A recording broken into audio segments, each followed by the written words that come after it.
Hello everyone, and welcome to the sunshine. Welcome to Germany. It's not very often those two things are connected, but here we are at Hockenheim for our first qualifying session for Ferrari Challenge as we get the third round of our European season underway here in the Baden-Württemberg. I think I've got that right, here in Germany. I love Hockenheim. It's not everyone's favorite track, but it certainly is one of mine. There you can see it in all its glory. 4.574 kilometers of tarmac to really test our drivers. As I mentioned, it is round 3 from here. It's exactly 701 kilometers by bicycle to Brno in the Czech Republic, which is where we go next. Then it's Valencia, then it's Barcelona. Double header in Spain. Spa-Francorchamps, not so far from here. And then Mugello, of course, for the finale mondiale. There you can see the packed paddock. And this is the 4.574 kilometers that I was talking about. And the run around the parabolica up to the hairpin is still one of my favorite parts of this circuit. And then the stadium section as you come in towards the start-finish straight. Now, there are either 16 or 17 turns, depending upon how you count them. For my money, it's 16 turns. The Südkurve, the south curve, is the 16th of those turns. Track temperature 23 degrees, the air temperature 11 degrees at the moment, and just 6 kilometers per hour of gusty wind. That's the way it looks. The first of our categories that will be out for qualifying will be our Shell AM drivers, and they will be taken to the track, all 17 of them, for their qualifying session to set the grid. And there you can see, those are the drivers that we will see. A warm welcome back to Stephen Earle, Paolo Scudieri, Boris Gideon, Andreas Koenig for Emil Frey Racing. Just having a chat with Stephanie, his wife, just a few moments ago. Hassan Debussy, Shintaro Akatsu, Louis Perugia, Lisa Clark, among Charles Chan and Alberto Duran. What a lovely gentleman he is. Pino Frascaro, always accompanied by Mrs. Pino. Alvaro Ramos, Matthias Moser. Welcome back, Matthias. Sven Schirmer, definitely one to be reckoned with in this season. Alwer Meer, Jan Sandman. And that's not all, because Alexei Komarov completes the 17 drivers, completing the broadcast talent, and I use talent in the loosest possible sense of the word when it comes to me, is my German colleague Nico, who lives but a caravan throw from here in Hockenheim. You'd have to have a tidy throw, to be fair. Good morning. Good morning, everybody. Yeah. What an intro that was, may I say. Welcome to my home country. It is bath in the sunshine, and you know you've done something wrong when a person from the UK is dissing your weather. Welcome to Hockenheim. Welcome to the Ferrari Challenge. It's still fairly early in the morning, just a few minutes before 9 a.m. And yeah, Hockenheim has given us some nice weather yesterday, and on Thursday wasn't all that way that entire week, and we expect something of a change maybe tomorrow, but for today all looks dry, all looks sunny, and we look forward to 3 sessions of qualifying this morning and then 3 races in the afternoon. Sven Schirmer has already shown a lot of pace this season over the first 2 rounds, and we expect more from him. Obviously, home circuit, always a special motivation.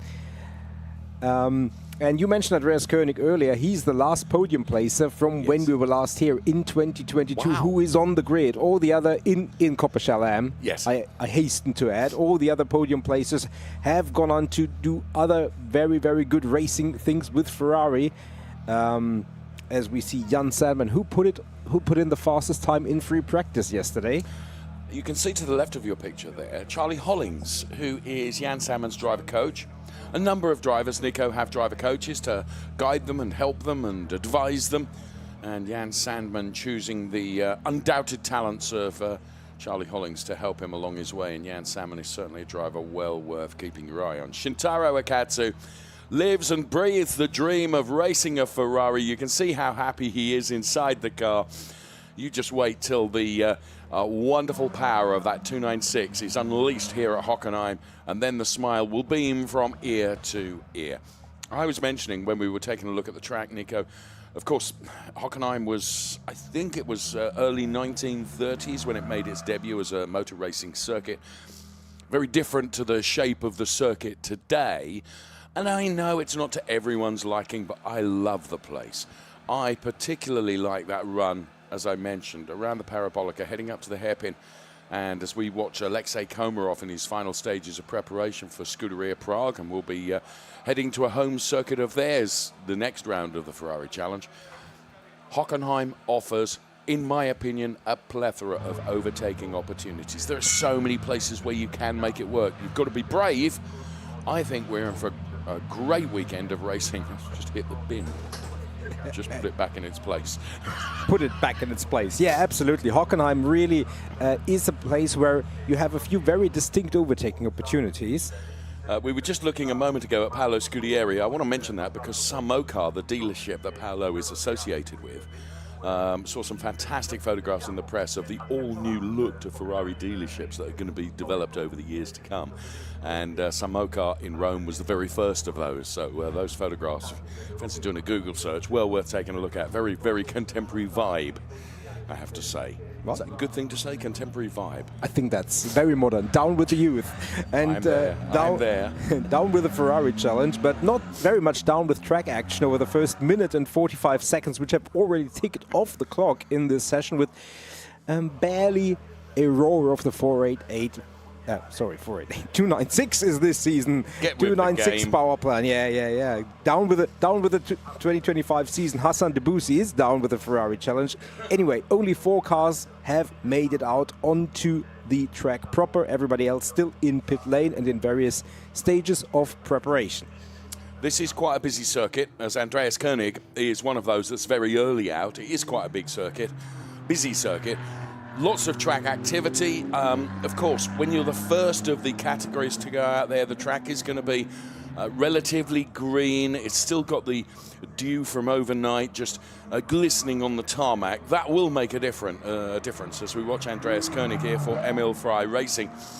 One of the heavy-duty hitters, it has to be said, in the Shell Am category, and I'm expecting great things from the driver that's based, let me guess at this, maybe 3 hours from here, kind of in the Munich area. Would that be fair? 3 hours commute time from here to Munich?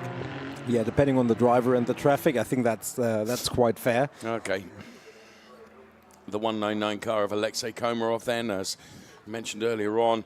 Alexei driving for the Scuderia Prague team, who have been around with the Ferrari Challenge for many, many years. And they, among many of us, are delighted that we're returning with the Ferrari Challenge to Brno this year. And I know I enthuse about being here at Hockenheim. You, perhaps a little less so.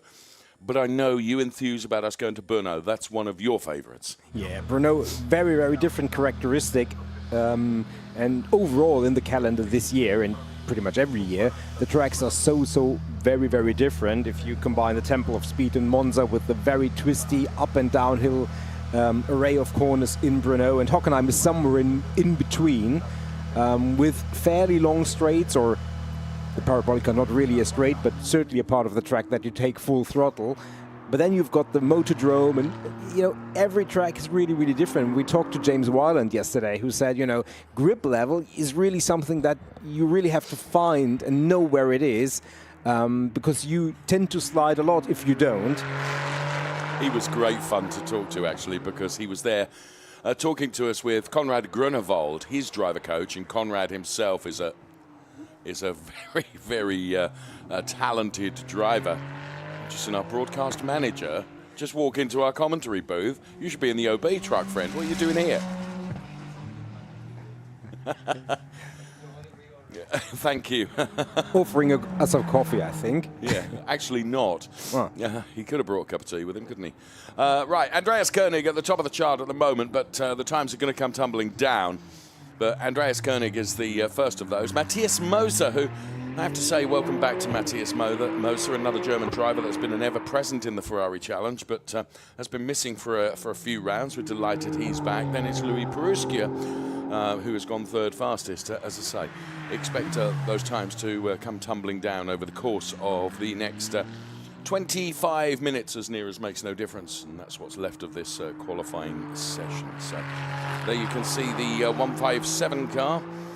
I love that flip-flop camera. Just giving you some indication of the speed here. Alberto Duran that we watch right now. And into the stadium section of this wonderful Hockenheim circuit. Just 2 more turns, well, 3 more turns to do before completing a lap here and putting a time on the board. There's some great vantage points for spectators here at Hockenheim as well. And right, round the final turn, the Südkurve, south turn to you and me, is the final turn to be done, and then crossing the timing line to put a time on the board. And Alberto Duran, who actually looked really, really good in free practice, not so good as he made the North Curve a little bit wider than perhaps it should be. But Alberto Duran was looking really, really good in the FP sessions, Nico. Yeah, absolutely. And now we take an opportunity to follow him around the track. So we already saw turn 1 where he took a very, very wide line. And this is this short right-left-hander, which then spills the cars almost out onto this parabolica, long, everlasting left-hander, which then culminates, as you can see, the braking zone and the tire marks on the track here in the parabolica. And track limits indication that's not a big surprise. And what I really love about this parabolica, there are a lot of hairpins, but the way this is set up, you can have cars running side by side. Absolutely. Through the parabolica, through the hairpin, and then into this section, the next 2 or 3 turns where we've seen incredible overtakes. Multiple overtakes. I mean, Timo Glock, who obviously did some races in the Ferrari Challenge recently, he had some memorable ones, in DTM, for example, and we've seen it over and over again. This is really, really interesting, because usually when you have a car on the inside, you think, yeah, well, okay, that's the advantage. It isn't always like that here through this part of the track. Andreas Koenig has gone quickest through Sector 1 and Sector 2 of anybody, and yes, there have been some, as you say, some wonderful sequences and wonderful fights through those turns over the years. And many of them came in the Ferrari Challenge. We are a regular visitor to Hockenheim, and we've seen some awesome racing. And Andreas Koenig being held up by Shintaro Akatsu, I think that was, who, to be fair, Nico was doing everything he could to get out of the way, but you can't make your car disappear. I still think this is going to be a good time from Andreas Koenig, but he knows that he would be able to do even better. Look at that, he's taken 3.5 seconds. Well, I go to the foot of the stairs.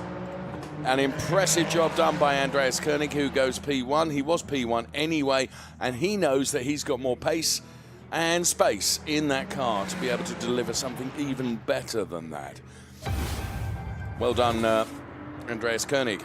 Right, let's see how Alexei Komarov is getting on here. Different colours for Alexei Komarov. He's very much gone down the all-red route in the 199 car. Coming here into that stadium section, oh, not quite yet, but he's approaching that left-hander, which will then take him onto the trajectory into that final sector. So we watch the time. The first one is a personal best for Alexei Komarov as he completes the second sector in but a few moments' time.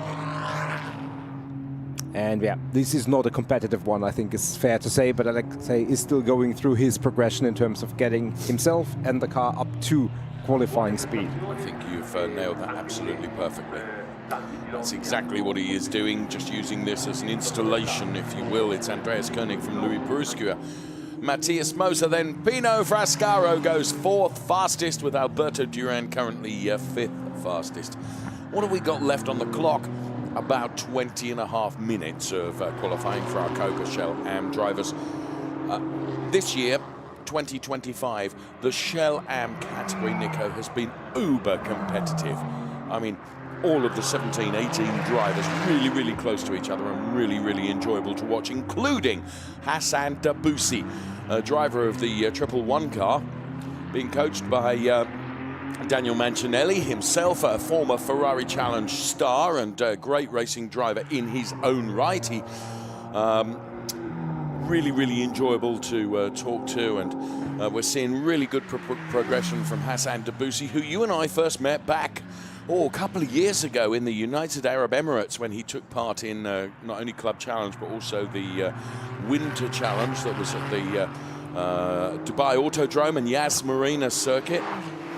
And Hassan Dabusi deciding to come and compete in Europe, and really has been, should be very, very proud of his achievements because relatively new to racing and doing a really good job.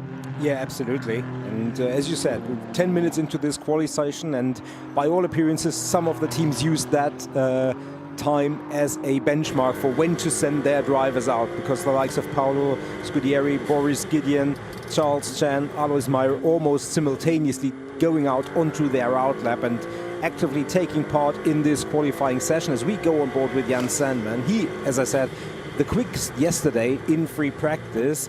And just to give you a reference point, his quickest time was a 1:40.4, so the quickest time currently from Andreas Koenig is only 2.5 tenths of that, so we're already in the same range where we were yesterday in free practice. And that 1:44 that you mentioned there came at, dare I say it, when track and weather conditions were altogether different. Well, it was much later in the day and therefore obviously much warmer. Track was warmer, air was warmer. Bit of rubber on the track. Absolutely. So we expect this to still be improvements to be had, but it's not going to be by the seconds necessarily. So whoever puts a banker lap to the top of the timing chart, you can assume that that's already a fairly significant time at this stage of the session. As Jan Sandman, he doesn't have a time on the board, not a relevant one anyway. And therefore his personal best not necessarily indicative of being uber competitive, but this is his first flying lap and therefore he still has ways to go in this session.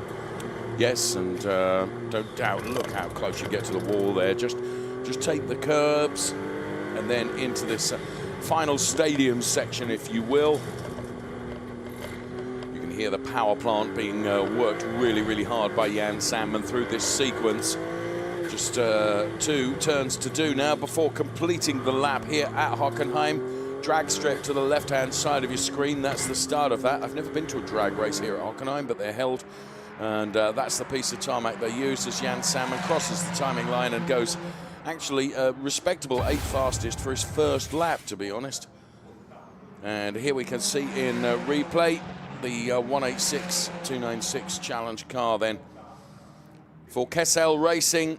Looking pretty tidy, if I'm honest with you. This is Andreas Koenig then, who is currently P1 for Emil Frey Racing. What have we got left in the session? Just under 13 minutes. Sorry, just under 17 minutes, because 13 minutes have elapsed as Alberto Duran now goes second fastest, but Alexei Komarov immediately usurps that, as does Shintaro Akatsu. So all of a sudden, it's all getting uber competitive out there, Nico. Yeah, absolutely. And Sven Schirmer, you already made mention of him and his very, very impressive speed over the season thus far. I think that traffic certainly will have hampered his progress on this lap, but he's also still in the stage where he's setting up for the very, very quick times. Another one who hasn't set a time and who's been victorious multiple times this season already is Boris Gideon, so we still expect him to figure in this qualifying session. Well, Sven Schirmer said he wasn't quite there yet, already up into P2, so with a 1:41.636, still almost a second off the pace. Traffic won't have helped, but he will go again now, and let's see what the next lap will mean. I wonder, and this is not necessarily a question that you will be able to answer, but I wonder just if you are a driver racing on a circuit that is within your country of origin, you know, how important that is that you do well on a home circuit. And I'm thinking of the likes of Andreas Koenig and Sven Schirmer and Boris Gideon. You know, we've always had a very, very healthy German contingent in the Ferrari Challenge Europe, haven't we? And of course, when you come to one of your home nation circuits, there must be a little bit of additional pressure in terms of you want to perform well here. Yeah, you know, pressure, motivation, however that figures for each individual driver, but for sure it means something special, because you're much more likely to have friends, family, guests, whatever on site, so that will add a component. And usually you're more familiar with the tracks that are close to home. As we take a look at a slow-mo here.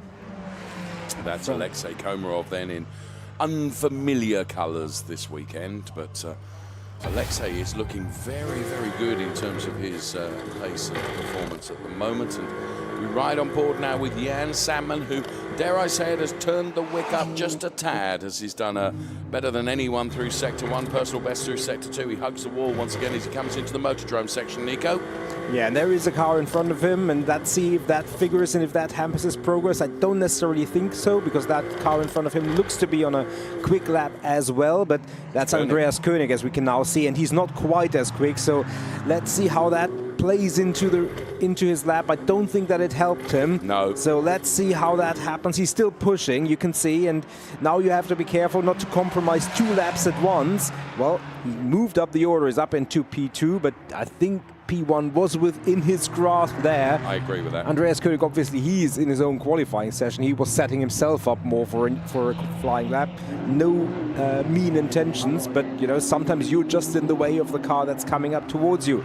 Shintaro Katsu, he's coming up towards the end of the lap. Sector time's not necessarily indicative of a challenge for P1, but P3 for the time being is not a bad position. No, far from it. Really impressive qualifying thus far from Shintaro Akatsu. It's Andreas Koenig, Jan Sandman, Shintaro Akatsu, then it is Sven Schirmer, Alexei Komarov, then Lisa Clark, who was racing just last weekend in Miami, Nico. Is the 6th fastest. Very impressive, and so too for Stephen Earle, 7th fastest on his return to the challenge. Shintaro Akatsu then in the 115 car. Hugely enthused Ferrari Challenge racer.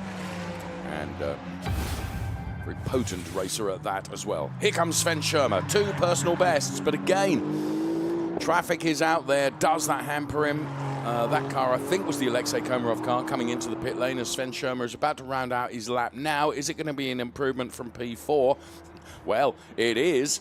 All the way to P1, and I have to be honest, with personal best, Nico, I didn't see that coming. No, his previous time was just under a second slower, but Boris Gideon already doesn't undo it, but does it one better, because he's gone a third better.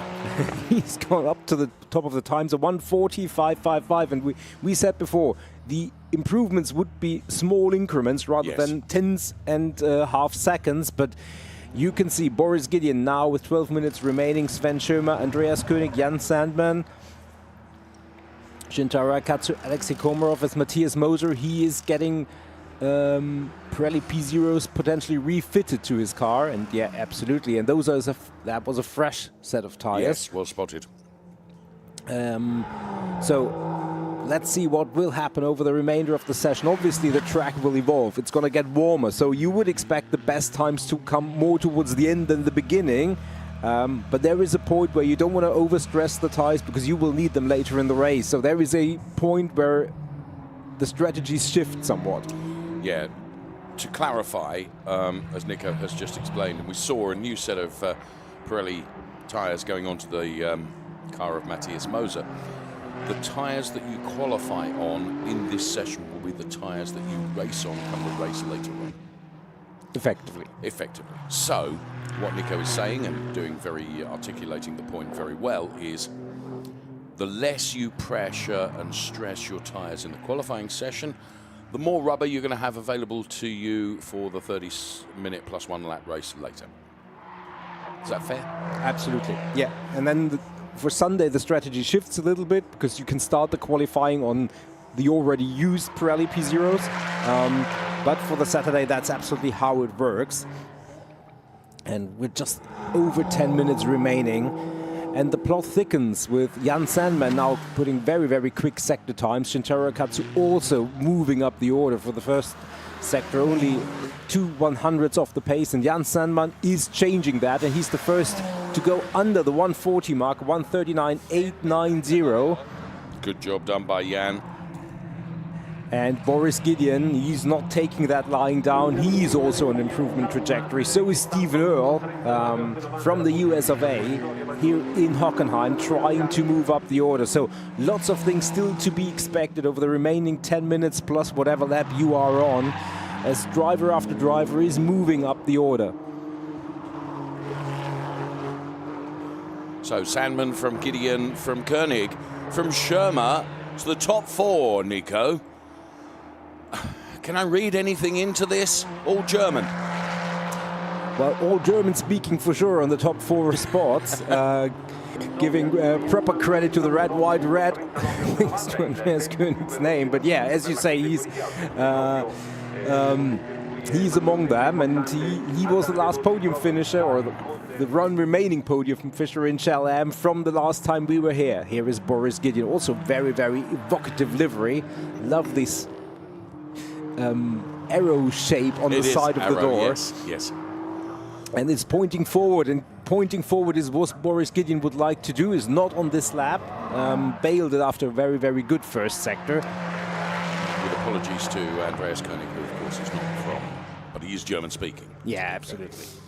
And it's Jan Sandman, who is P1. At the moment, the only driver that has managed to get it into the 39s. Then we have the next 4 drivers all in the 40s, and there you can see everyone watching on from the pit wall, all the data being analysed and ingested as we speak.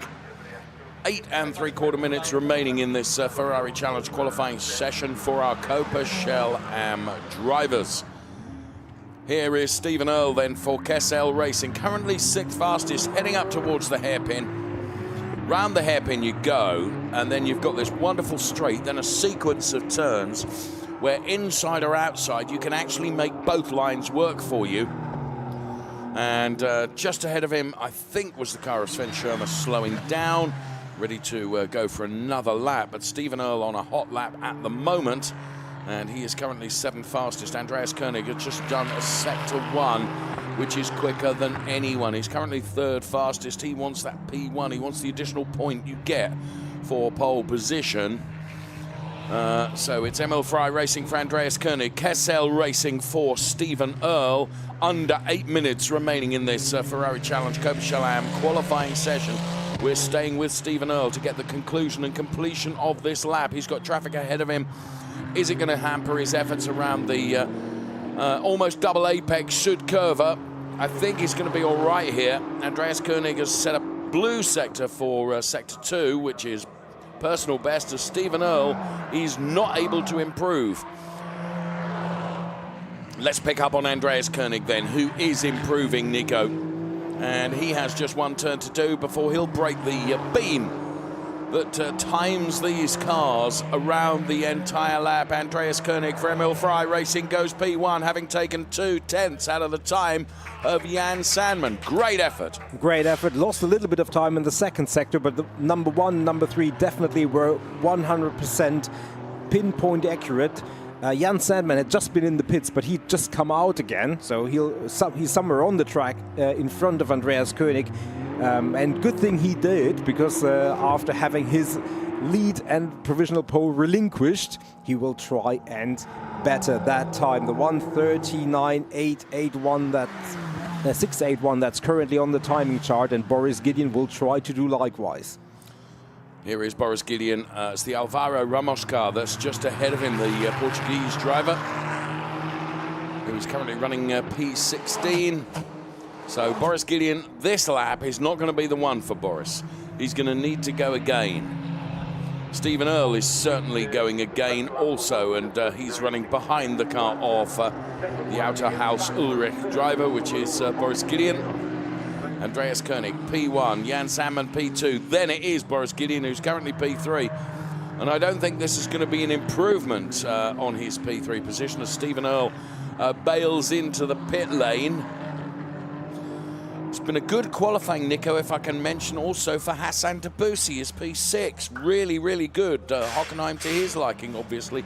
Lisa Clark is out of the car, clearly feels that the P10 that she's achieved is not going to be bettered, and you'll see all the data being looked at on the screen there as Andreas König, who we just picked up, has just completed another lap and stretched his lead to now 3/10 over Jan Sandman. Wow. So you can see that Andreas König is really, really meaning business, and P1 the previous time around wasn't enough for him because he knows there is another challenge coming. So that additional gap absolutely going to be to the delight of the Emil Frey Racing team, who engineer Andreas König. I assume he's going to be quite happy with that. Yeah, one person that will be really, really pleased will be Giacomo Altoe, who, of course, former Ferrari Challenge driver and Trofeo Pirelli champion, who acts as something of a driver coach consultant to the Emil Frey team. That's a great onboard shot, isn't it? We love it. I think we're on board with the Jan Sandman car, but I could be wrong. I often am. And giving us a high-speed advantage is Paolo Scudieri. Now P10, and he's done that really quite quietly, hasn't he? He's been underneath our radar somewhat, Paolo Scudieri, but always there or thereabouts. And Paolo then driving the 101 car has done a personal best through Sector 1. This could be an improvement coming for Paolo. Yeah, absolutely. As he's now entering the stadium section, there's that right-hander which puts him into that stadium area with these huge grandstands, and it's only this long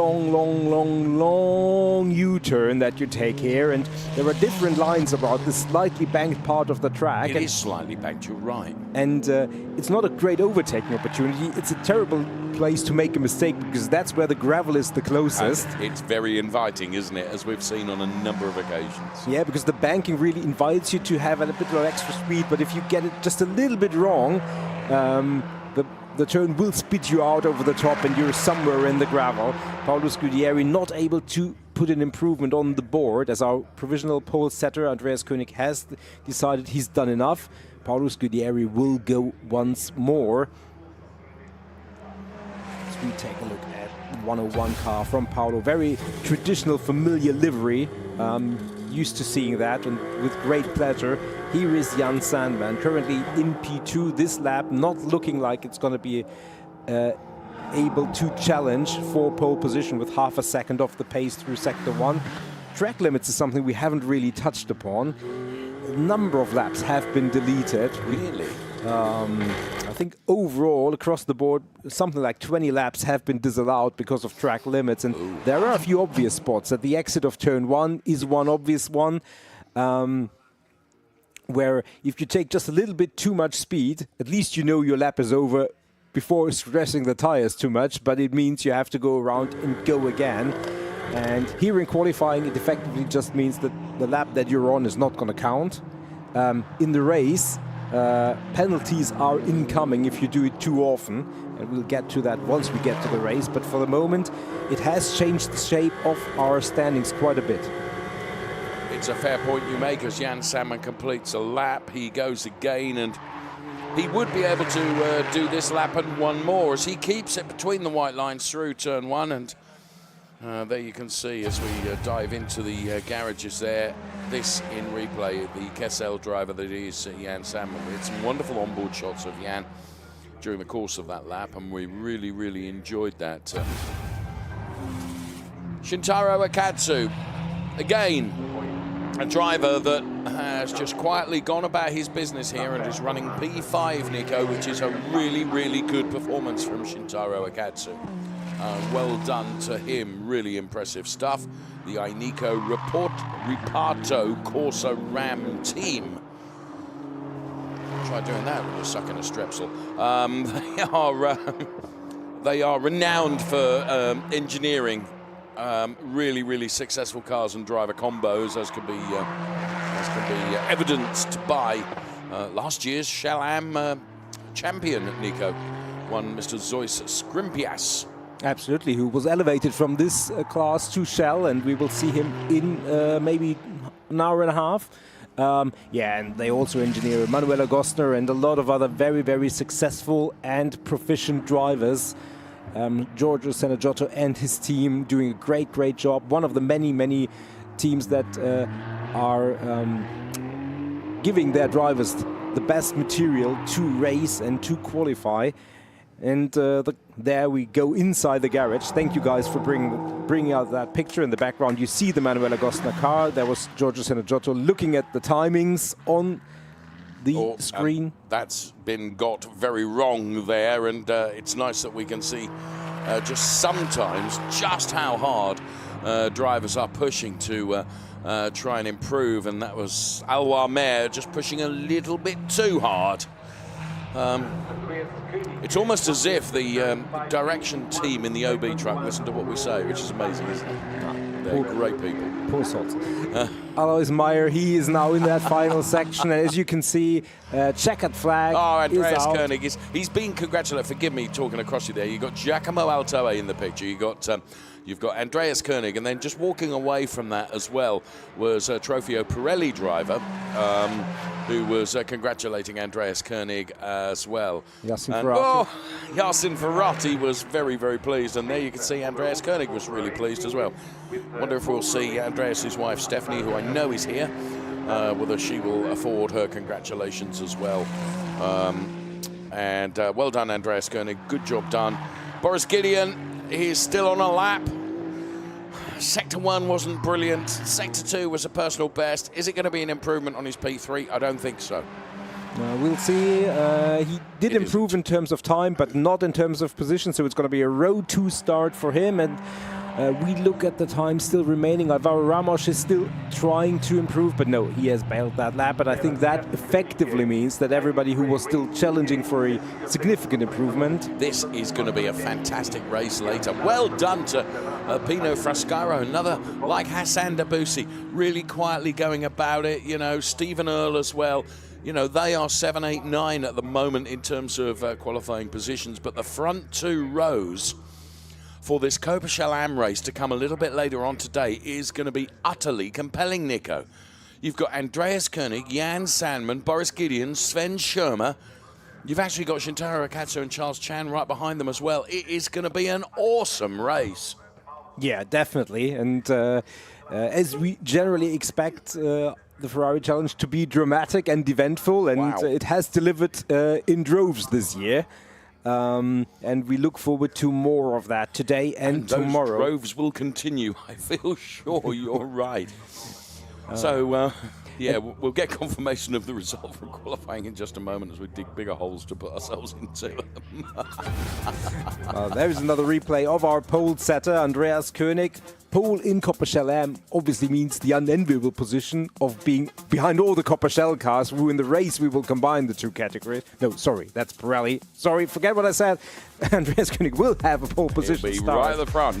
Right, well, I take my code. Thank you. And he's done a brilliant job. Well done, Andreas Koenig.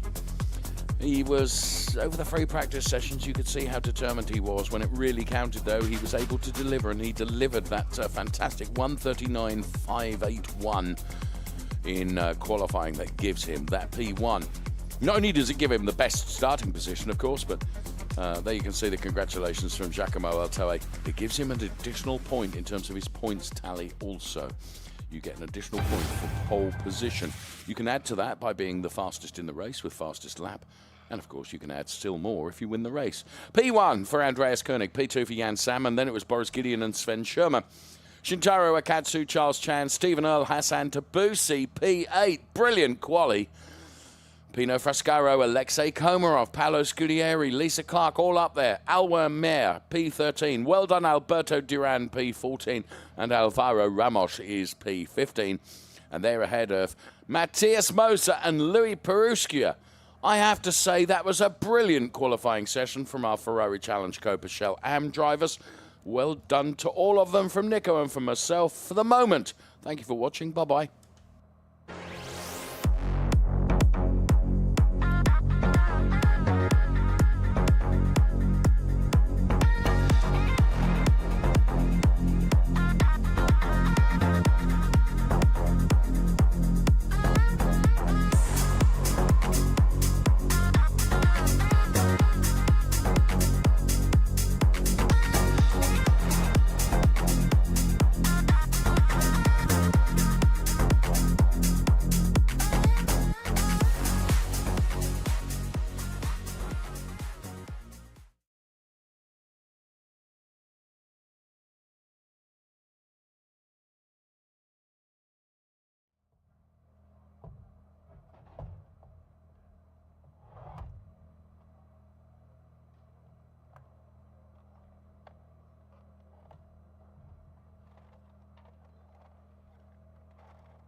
buongiorno.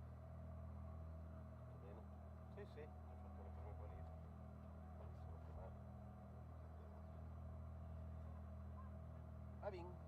C'è il sole fortunatamente. Cielo abbastanza sereno. Ok. E allora buona giornata. Va bene. Ciao. Ciao, ciao, ciao, ciao, ciao.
Hello everyone, welcome to Hockenheim. Qualifying for Ferrari Challenge Trofeo Pirelli about to get underway. For our Pirelli drivers, those drivers with the red strip across the top of the windscreen. And there is the formal welcome to this fantastic circuit here in Germany. 4.574, about an hour from Frankfurt, maybe an hour and 20, hour and 30 from Stuttgart. And it is the third round of our packed calendar for this year. From here, we go to Brno in the Czech Republic. Then it is a double header, if you like, over June and July in Spain when we go to Valencia and then Barcelona, two very different circuits in the same country. Then it's Spa-Francorchamps, which is kind of different across the world. And then Finale Mondiale this year being held in Mugello towards the end of October. A lot of racing to be done before then, that's for sure. And these Pirelli cars are about to be unleashed on the track. It's Yasin Ferrari who is leading the way in the points in Trofeo Pirelli at the moment. As there you can see the track unfold in front of you. On that track graphic, there are 17 turns. We prefer to count as 16 turns. The stretch from turns 4 through to 6, which is the parabolica up to the hairpin, one of my favourite parts, and then the stadium section as well. I think Hockenheim really delivers in terms of a spectacle for the fans that have come to watch the Ferrari 296 cars in all their glory on this German circuit. And talking of glory and Germans, here's Nico Spalek. Oh, I don't know if I can live up to that, but welcome here to Germany. Welcome to Hockenheim. We're here for Trofeo Pirelli, and in a few minutes after that, Trofeo Pirelli AM qualifying. And there is the ML Ferrari racing car with the number 1, Yasin Ferrari, sporting that very famous number. The car was champion at Trofeo Pirelli last year. It wasn't Yasin who was driving it, but he has shown his pace, and he's been a very, very good and fierce competitor already. And talking about already, the session has already started as we take a look at our entries. So you can see there Pirelli and Pirelli AM drivers together because, but they will qualify separately as we go through the entire list of the drivers that will be out there. Drivers with the red strip across the top of the windscreen are Pirelli drivers. The ones with the white strip are Pirelli AM drivers. And we've got Yasin Ferrari, Max Mugelli, Dylan Medler, Quinn Wiedlersbach, Felix Herziger, Henri Acide, Gilles Remmans, Vincenzo Scarpetta, and another driver that's joining the Pirelli drivers for this weekend and for a number of weekends to come is one Mr. Enzo Trulli. Famous name, famous driver. And I feel will go jolly well, you know, in the Ferrari Challenge as we see Vincenzo Scarpetta make his way out of the pit lane. There is one Dylan Medler, who just last weekend was racing in Miami. 11 foot tall. He's a big fella, and he is a hugely, hugely talented racing driver, is Dylan. Driving for the collection, and he will be out on track momentarily. You can see the hands device and the crash helmet going on as Dylan Medler was making his way out on track momentarily. So it's a short, sharp qualifying session for our Trofeo Pirelli drivers. They've only got 20 minutes, Nico, in which to give us the best possible lap they can. I'm laughing because I've just been awoken by a cameraman who crept up behind me. Sneaky. Sneaky. Right, the Repardo Corsa Ram team. One of the teams, and it's Felix Herziger that we're on board with there as we look at the number 34 car of Enzo Trulli, who I was mentioning. Enzo, who's done a bit of racing, that's for sure, and the Trulli name as a surname has done a bit of racing as well, driving for the Radici Automobili Sanazzi racing team this weekend.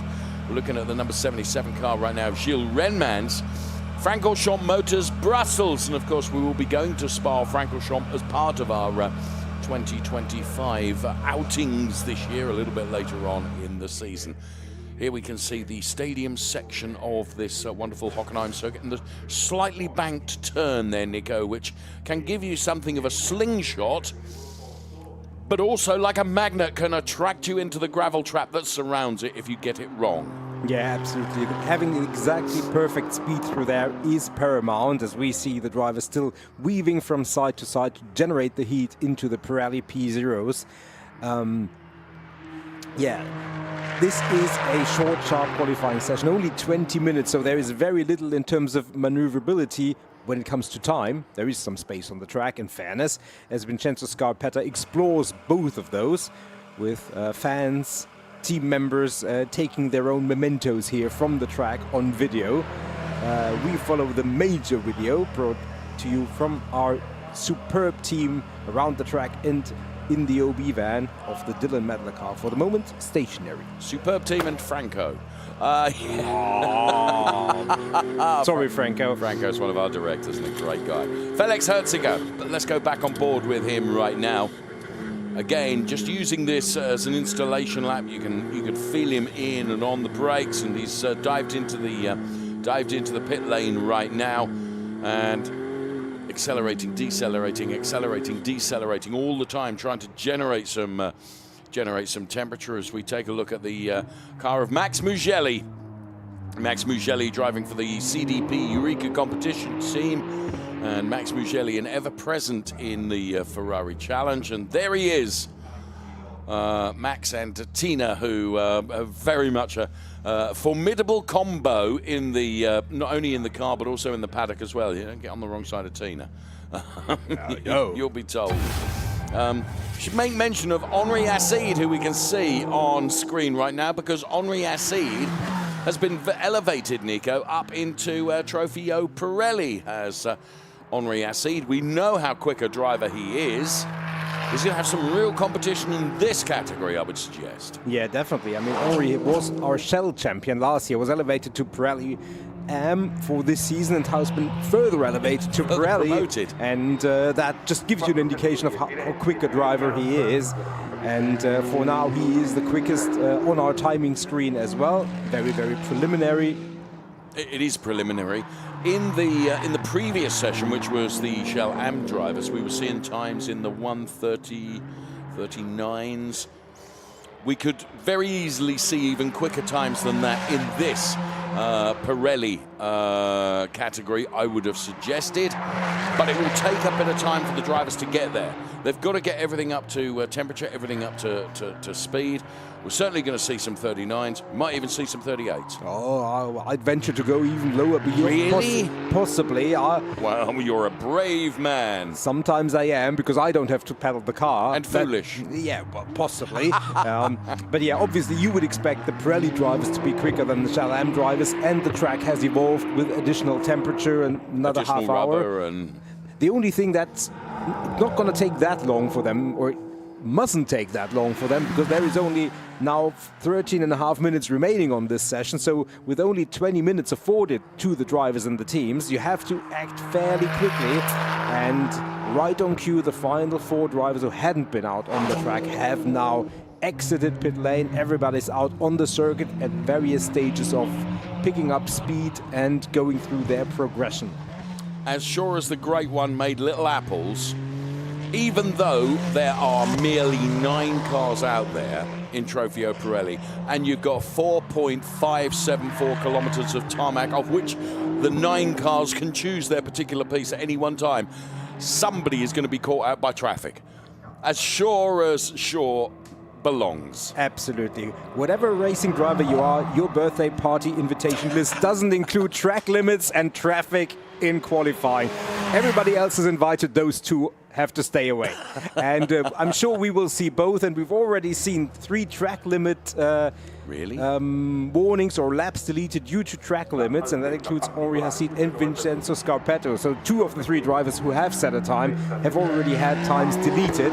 Yacine Ferrati not figuring in either of the 2 columns, but he's now going about his business, and you can see a great shot inside the car. Isn't it just hard at work inside the cockpit of his challenge car? Then is Yacine Ferrati driving for ML Fry Racing, and he immediately puts a time on the board, but this is the lap that he's going to go for it right now. That was an installation lap. This is the real deal lap from Yacine Ferrati. He is wise, Nico, as a young talent. He knows that the less time he spends in qualifying gives him tyre longevity in the race. Absolutely, and he knows, the team knows, and they will advise him on the sweet spot. Where does it make Yes. sense to push, and when is it better to, even if you may up losing a position on the grid, Yeah. having more tyre longevity may be the better trade-off.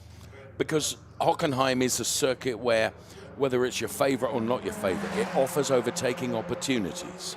Absolutely, but also it is quite abrasive. You slide a lot, Yes. as we've been told by the driver, so it's really important. What was really important for Max Mugelli is to stay A on number the... of people who are abrasive. Not talking about people here. I was talking about Max Mugelli, who stayed on the right side of the white lines, and therefore his time, a 1:38.905. So you already have your 1:38s. Yeah.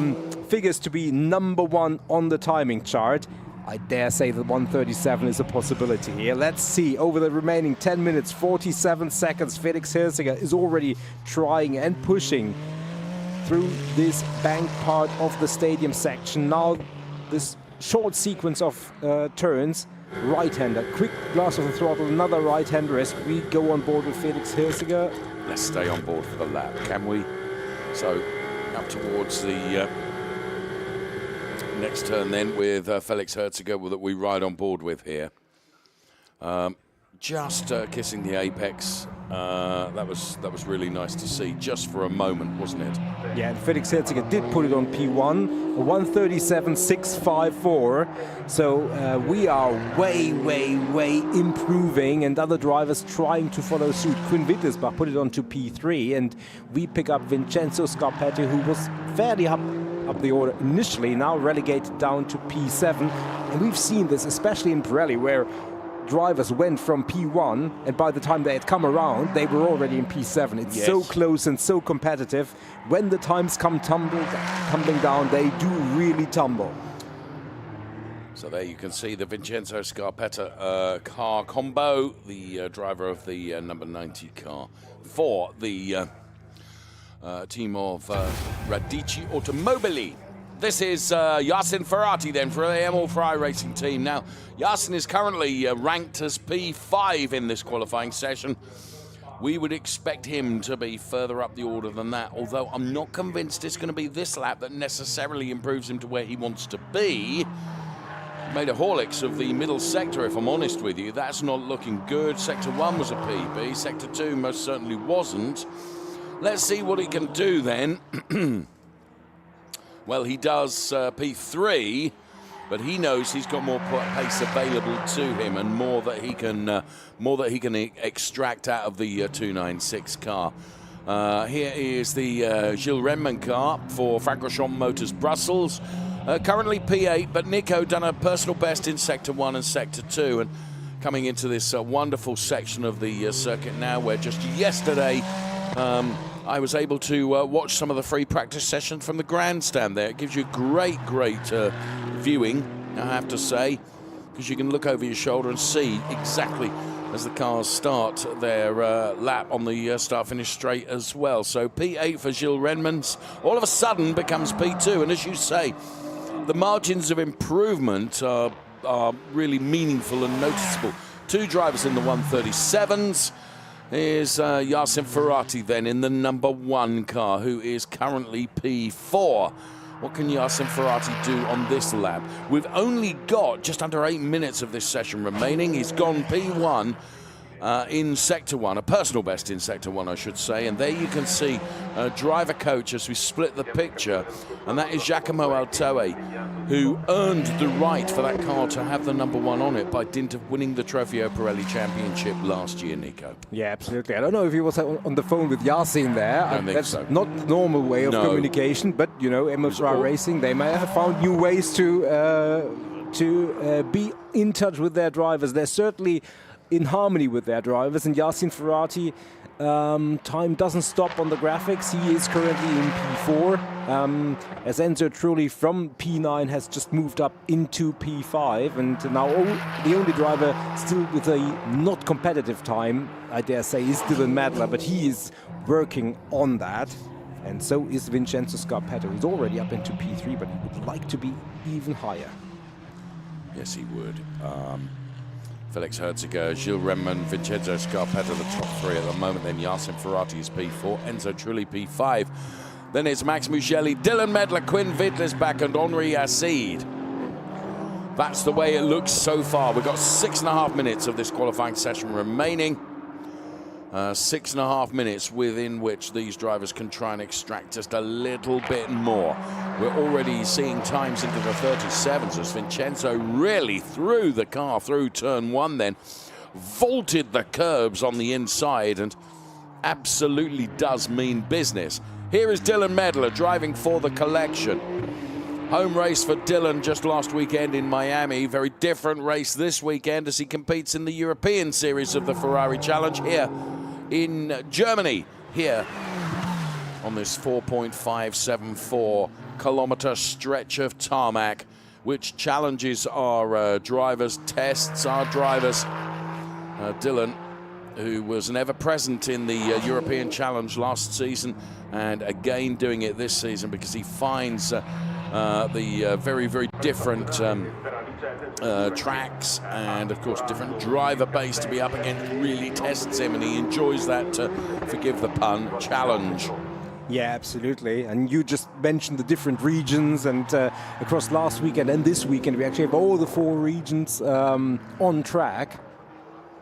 With Miami, Alton Park, Japan, and Europe. So, and we can add another to that with Australasia that was just a couple of weekends ago. Exactly. So, you know, it's great to have all those drivers here and having the crossover between the different regions, having North Americans in Europe, Japanese drivers in Europe, and all over the place. So it was really, really good. And in fairness, that is something that Ferrari very much encourage, isn't it? And actually incentivized by, I can't remember what the award is, but there is an award come the end of the year for the driver that has competed in different championships. And I can't remember what it's called. There is the International Series. Yeah, something like that.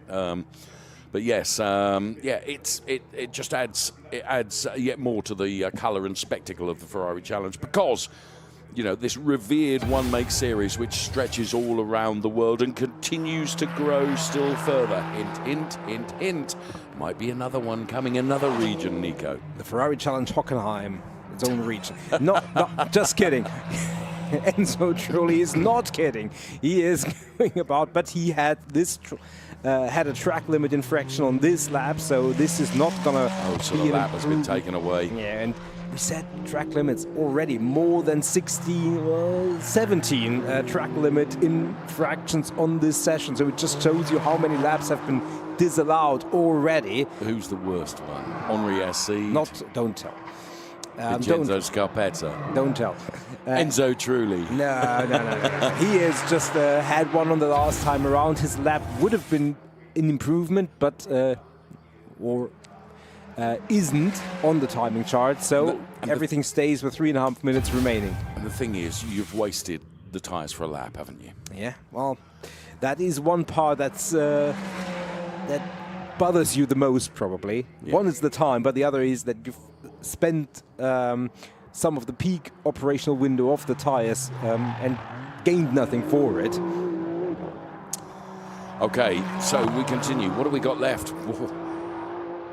Just 3 minutes remaining, Nico, of this Ferrari Challenge qualifying session to set the grid for race 1 for our Trofeo Pirelli drivers. Well, who is out of position? Felix Herziger, who is in P1, certainly isn't. Gilles Remman's in P2. Vincenzo Scarpetta in P3. Yasin Ferrati. Enzo Trulli. Henri Acide, newly promoted to Trofeo Pirelli, holding his own in P6. Max Mugelli, arguably Dylan Medler in P7. Or P8 actually, is out of position. Quinn Wittlisbach in P9 certainly would be like to be higher up the order. He is quick for the first sector, very, very good, just 0.2 off the pace. Let's see if he can move up. He's the only one not into the 138s, so he's certainly on an upward trajectory. We've got 2 minutes and 20 seconds remaining in this session. Who can do what from here?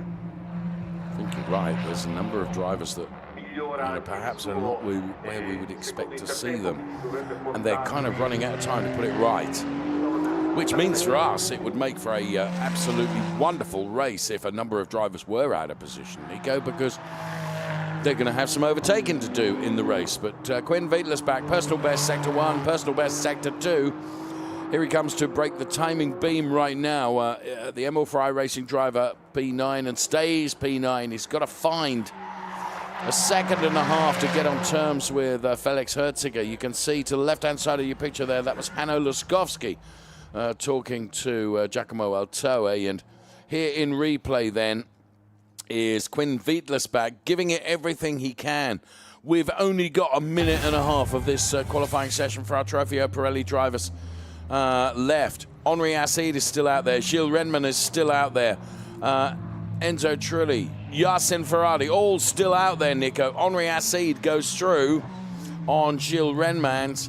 He's going to be able to get another lap in. He's going to cross the timing line with some seconds remaining on the clock. Any driver that crosses the line and the clock hasn't counted down to 0 can indeed go again if they so choose to do. Dylan Medler for me is the big surprise, Nico. P8 at the moment. Another big surprise, Yacine Ferrari. Yeah, Dylan Medler, he is pushing, but for the moment he's stuck in P8. He's not one of the heavily penalized in terms of track limits, but just hasn't found the perfect trajectory in time for whatever reason it would seem. Henri Acid in P6, very, very respectable, had his previous time disallowed due to track limits. Not that it would have been very competitive at the end, but maybe he bailed the lap after having been informed that it wouldn't count. So, yeah.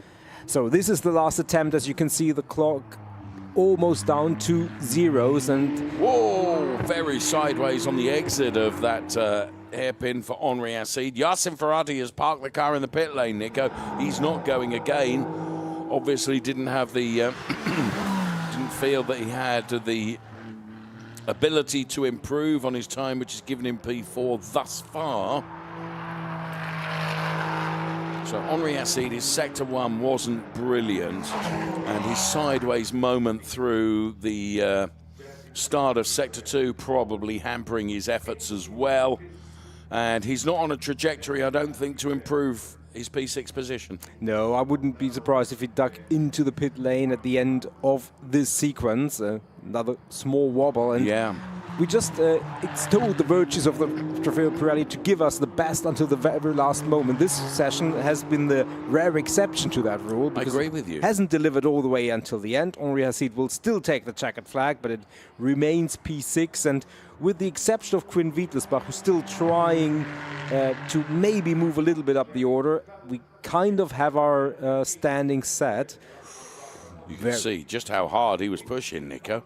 Yeah, and Quinn Wiedlersbach just picks up a track limit violation. Wow, and that means this lap is not going to figure, and that means Trofeo Pirelli qualifying for race 1 effectively done. It's not dusted. It's going to be a brilliant race because we've got a number of drivers that have got to really, really try hard. Well done to Felix Herziger, though. Let's take nothing away from the driver that's put it to P1, and there he holds the pole position award, Nico.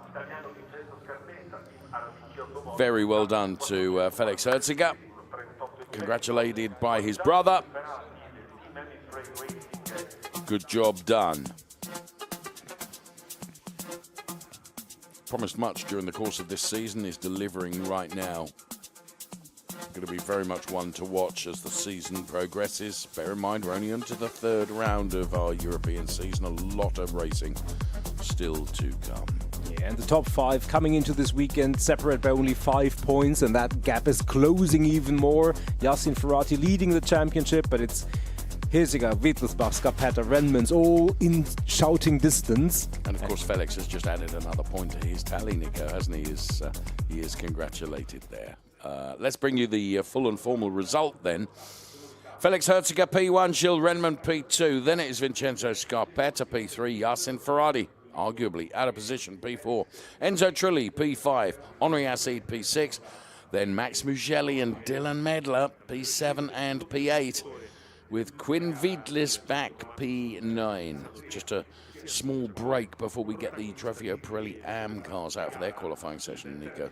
Pardon? 2 minutes only. That is only 2 minutes before You're we... being very rude to me with some gesture I of... would never do that. 2 minutes only until we go qualifying for Trofeo Pirelli AM. Our timing screen already switches to the 13 entry strong list of drivers in this category.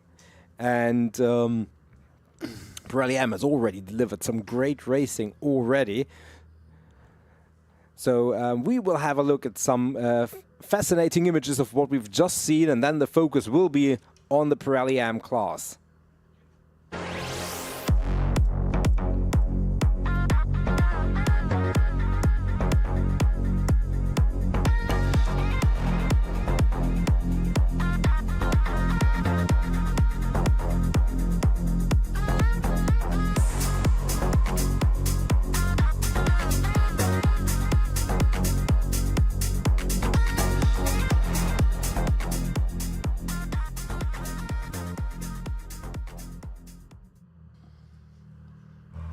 Hockenheim ring in all its glory. 1930. When was it inaugurated, Nico? 1930 something. As we do some more research on that, we focus maybe on the present. Sorry, I think it was 32. Can't be sure, but anyway, it was in the 30s when I was around here, of course. Yeah, go on. We were both here. I was waiting for the insult. No insult needed. The number 33 car is the one of Michael Verhagen.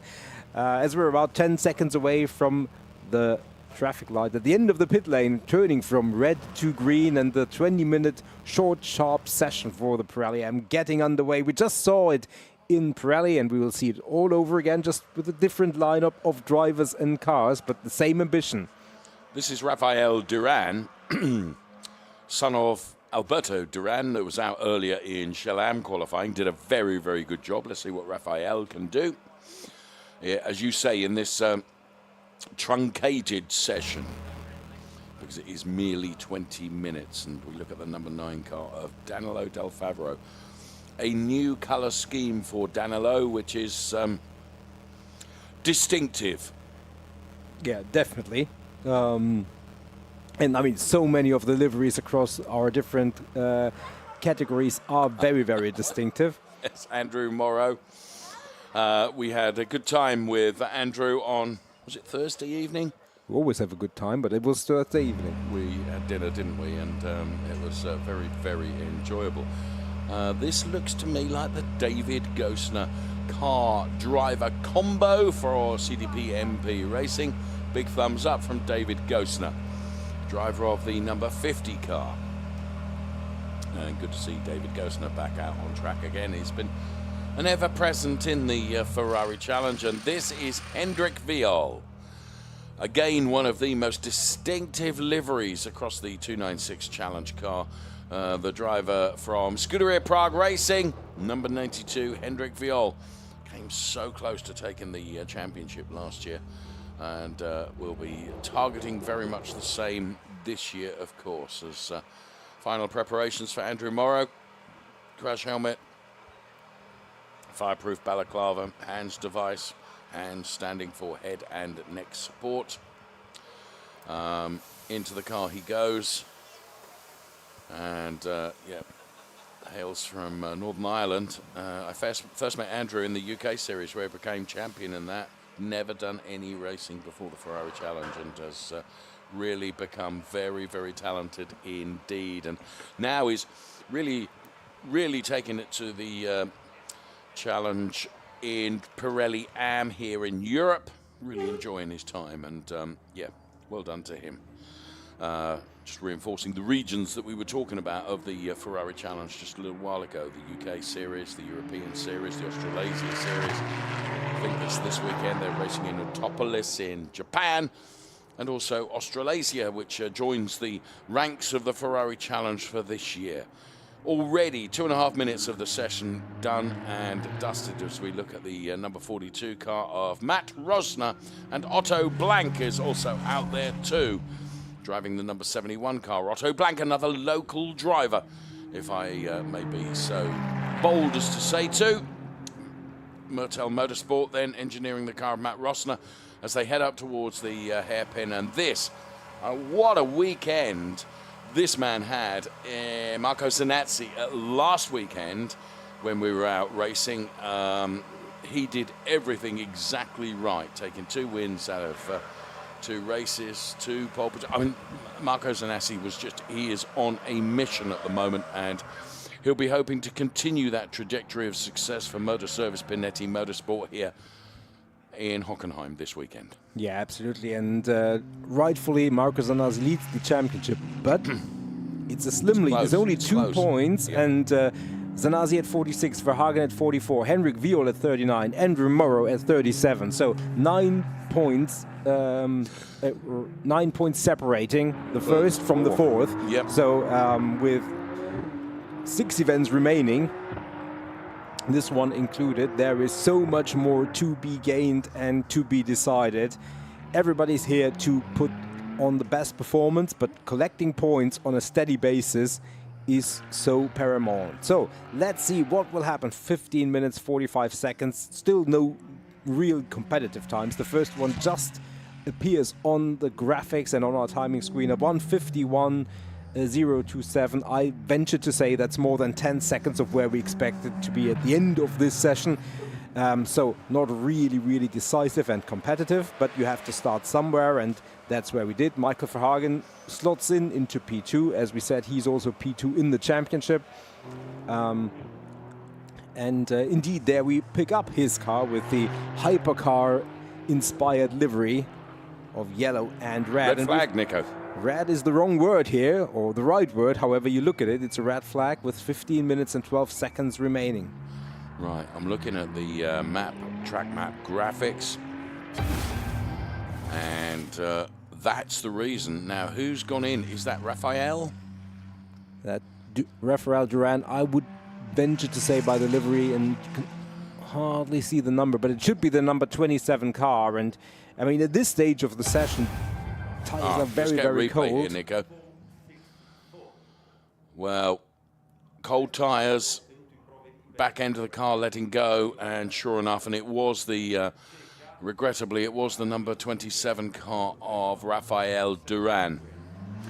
I could see Raphael was out of the car and he was perfectly okay, but of course the safety of all of the drivers is utterly paramount, and that's why the red flag has come out, because the car is going to have to be recovered from there.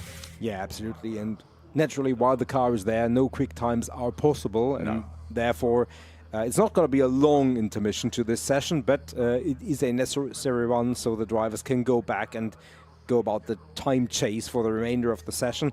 Obviously for Raphael, that's terrible news. Yeah. Not having set a time, he will have to start from the back of the grid come this afternoon. So that's terrible news for him, but I think the car itself is not going to take too much repair work.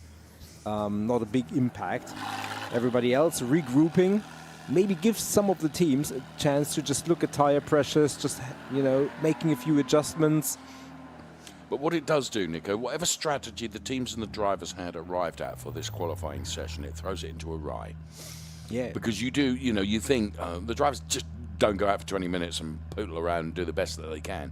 You know, there's real strategic decisions are made. This is how we're going to run the qualifying session. We're going to go out for the first 7 minutes, get everything warmed up, and then we're going to come in, and then we're going to, you know, they all have a plan, don't they, of how the session is going to run. That all counts as naught now, because, you know, you get unexpected scenarios. It's very rare that we get a red flag.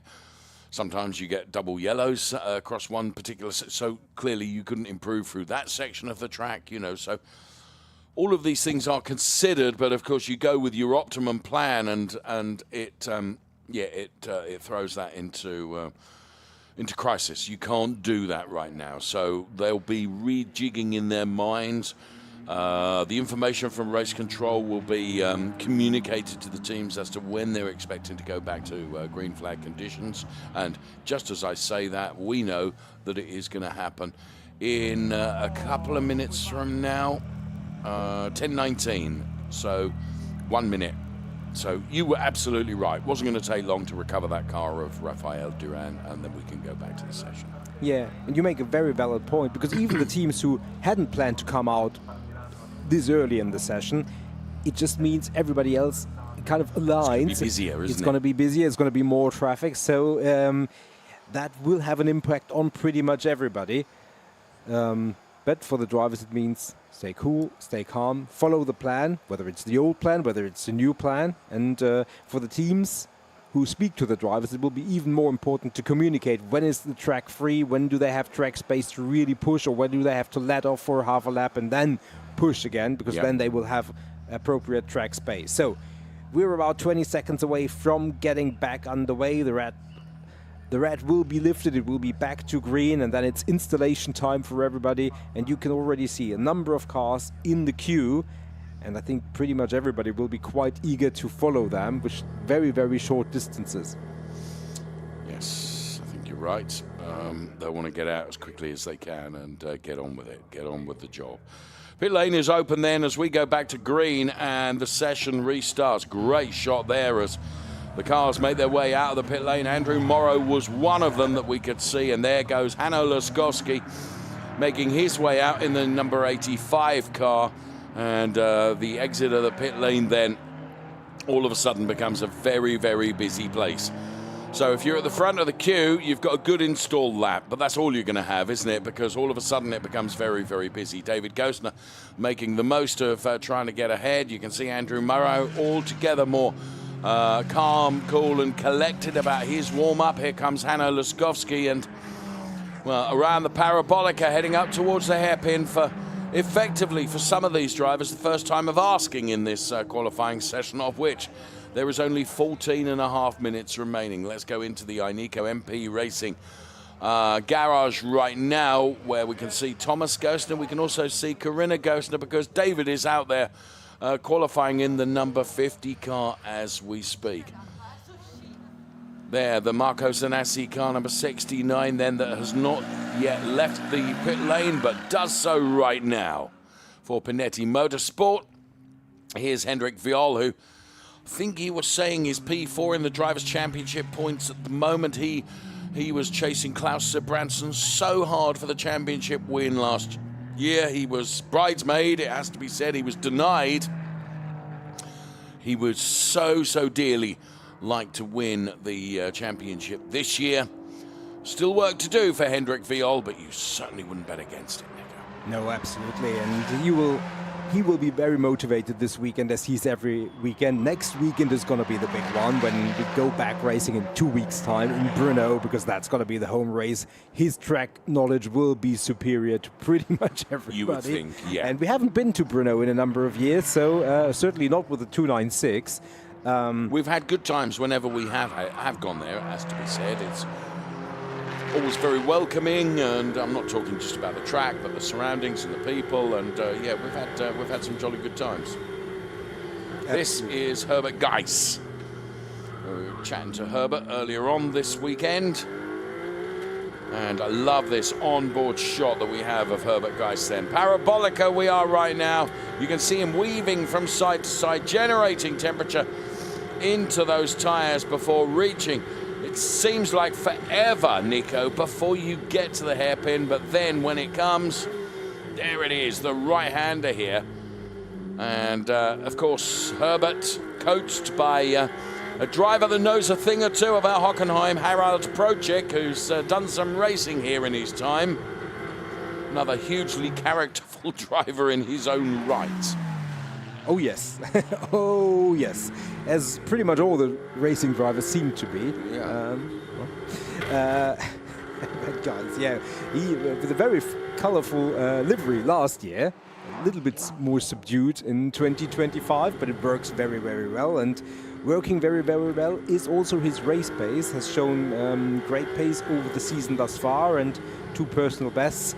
Maybe not the most meaningful color code for the time being, given it's his first attempt at setting a time. It is for the time being, isn't it?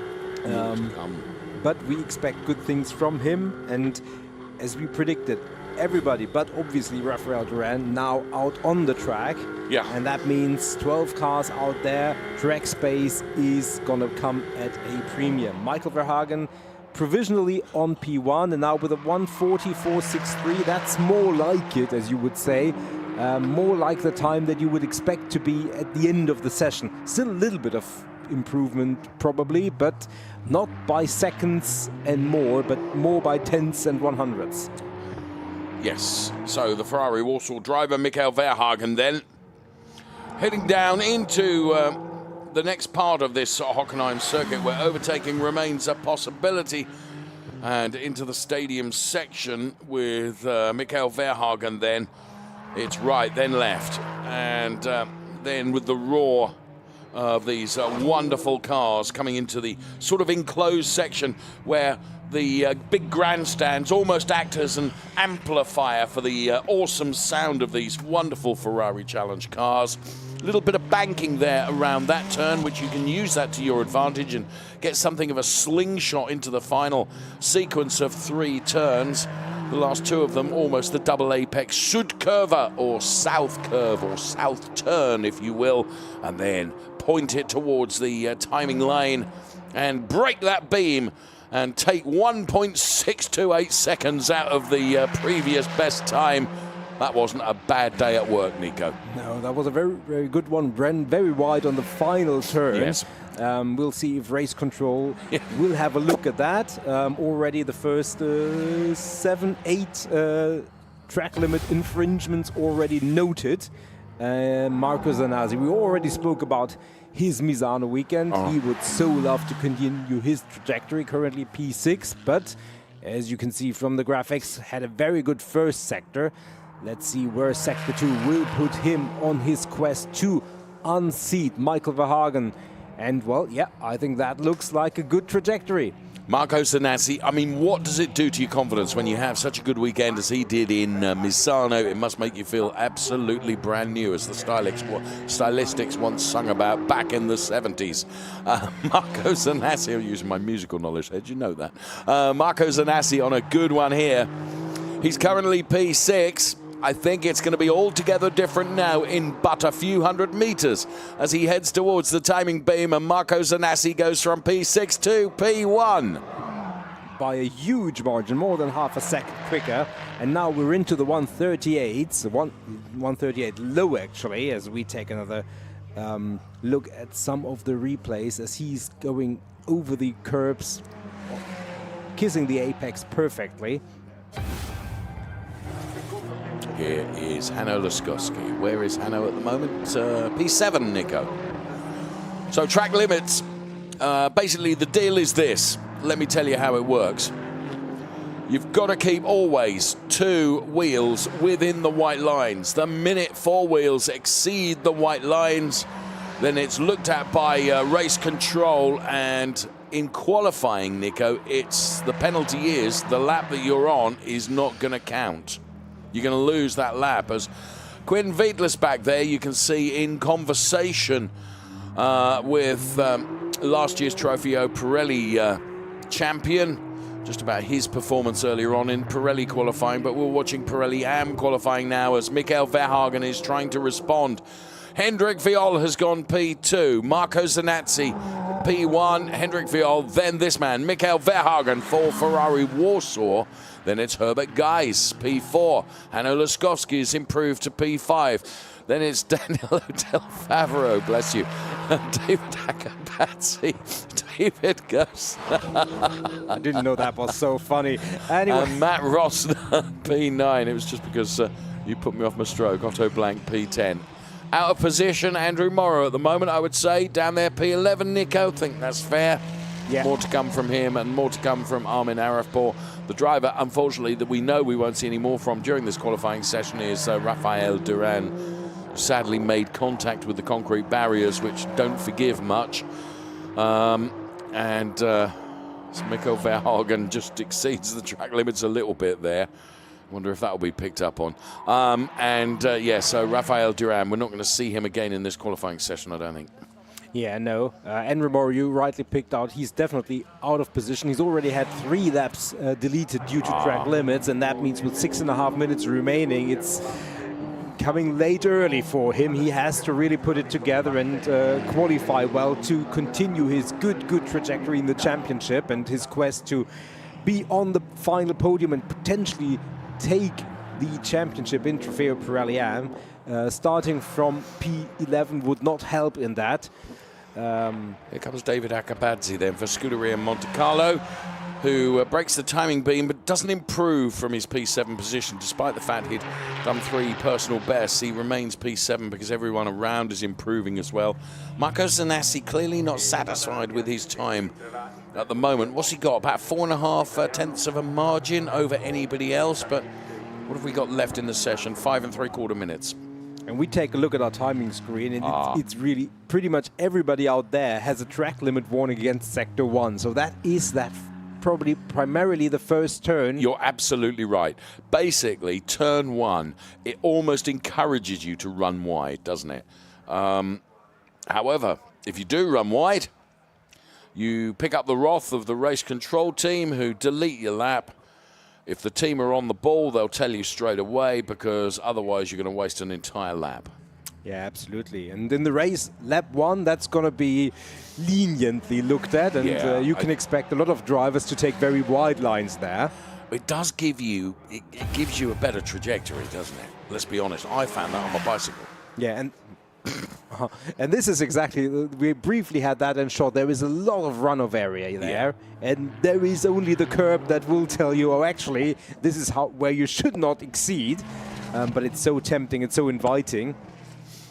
Because if you just get it right and you just nail it, you take the maximum trajectory and the maximum momentum through that turn, and that can give you 2 or 3 tenths of an advantage over being too careful there. So it is inviting, but yeah, obviously.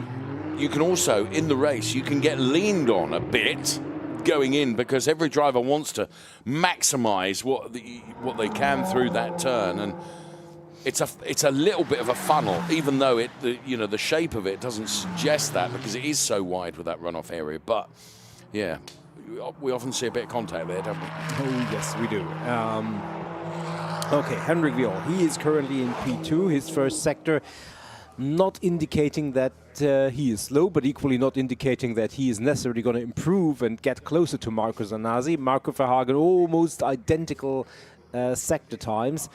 He would so dearly like to at least move up to the front row. And Moro, good first sector, personal best, and really, really strong. And he absolutely needs it, because he's now been relegated to P4 for track limit infringements. 3.5 minutes remaining. He is really under pressure to move up the order. There is Michael Verhagen, currently P3, stays P3. As we watch what's happening elsewhere on the track while we follow Michael Verhagen through his first sector. Didn't run afoul of the track limits there. Good. Equally didn't look all that quick, to be honest. So there is the good and the bad. I was going to say, you've given it to us then in 2 paper bags, haven't you?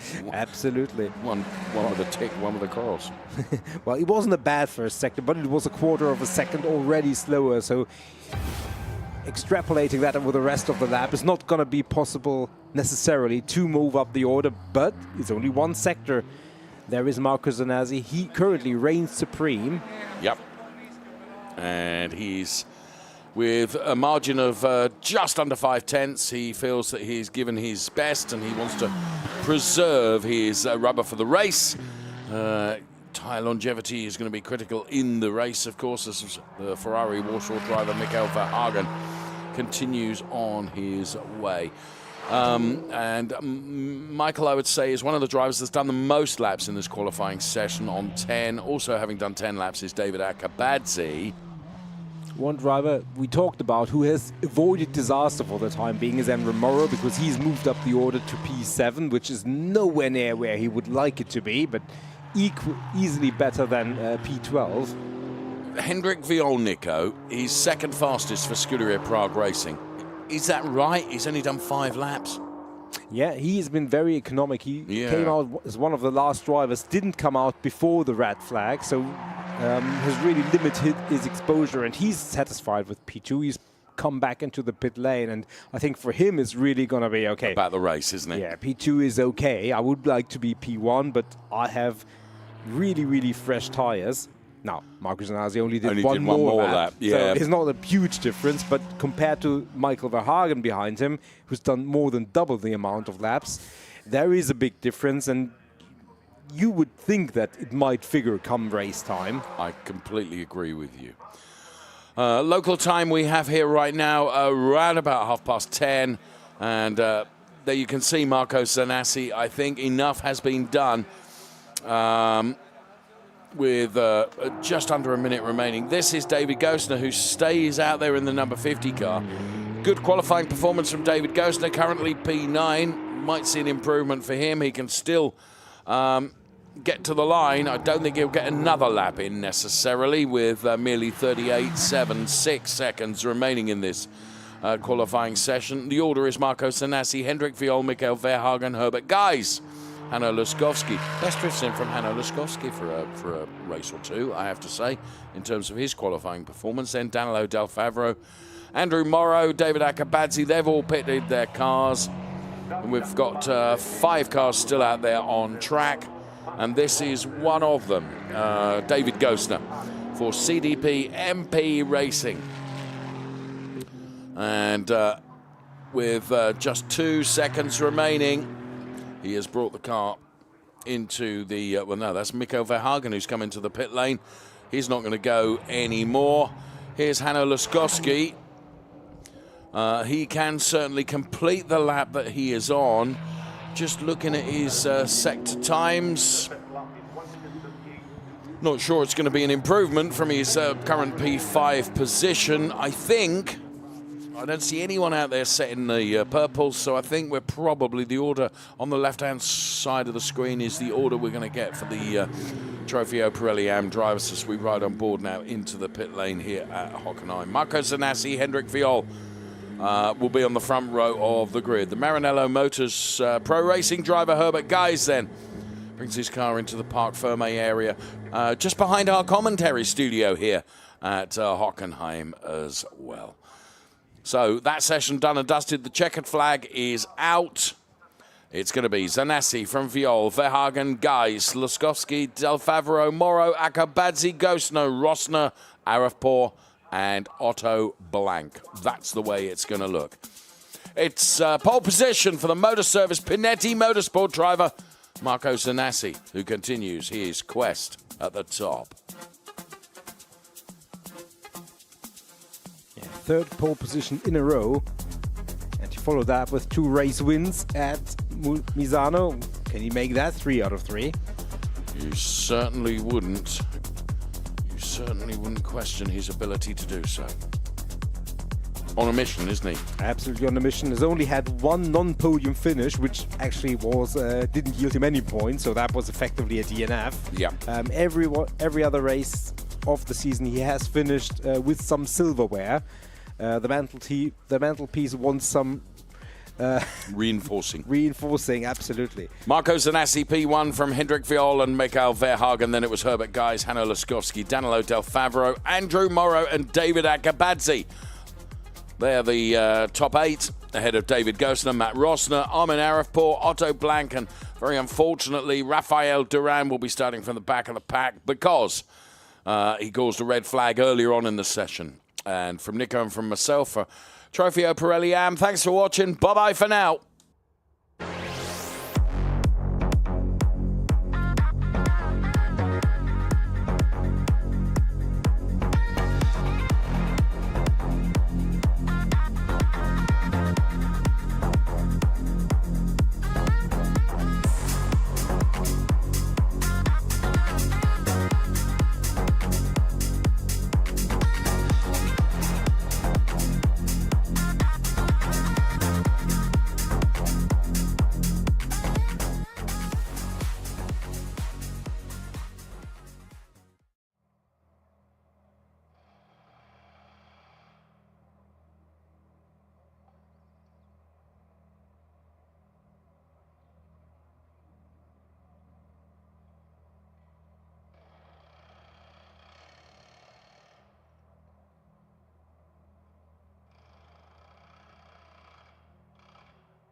Hello, everyone. Welcome to Hockenheim.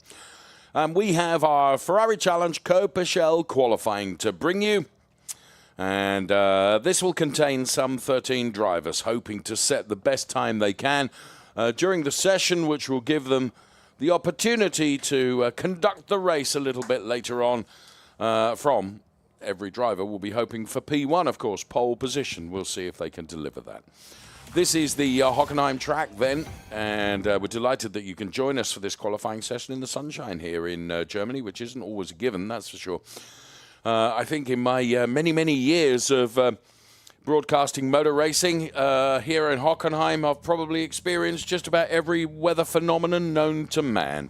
4.574 kilometers, and there are 16 turns.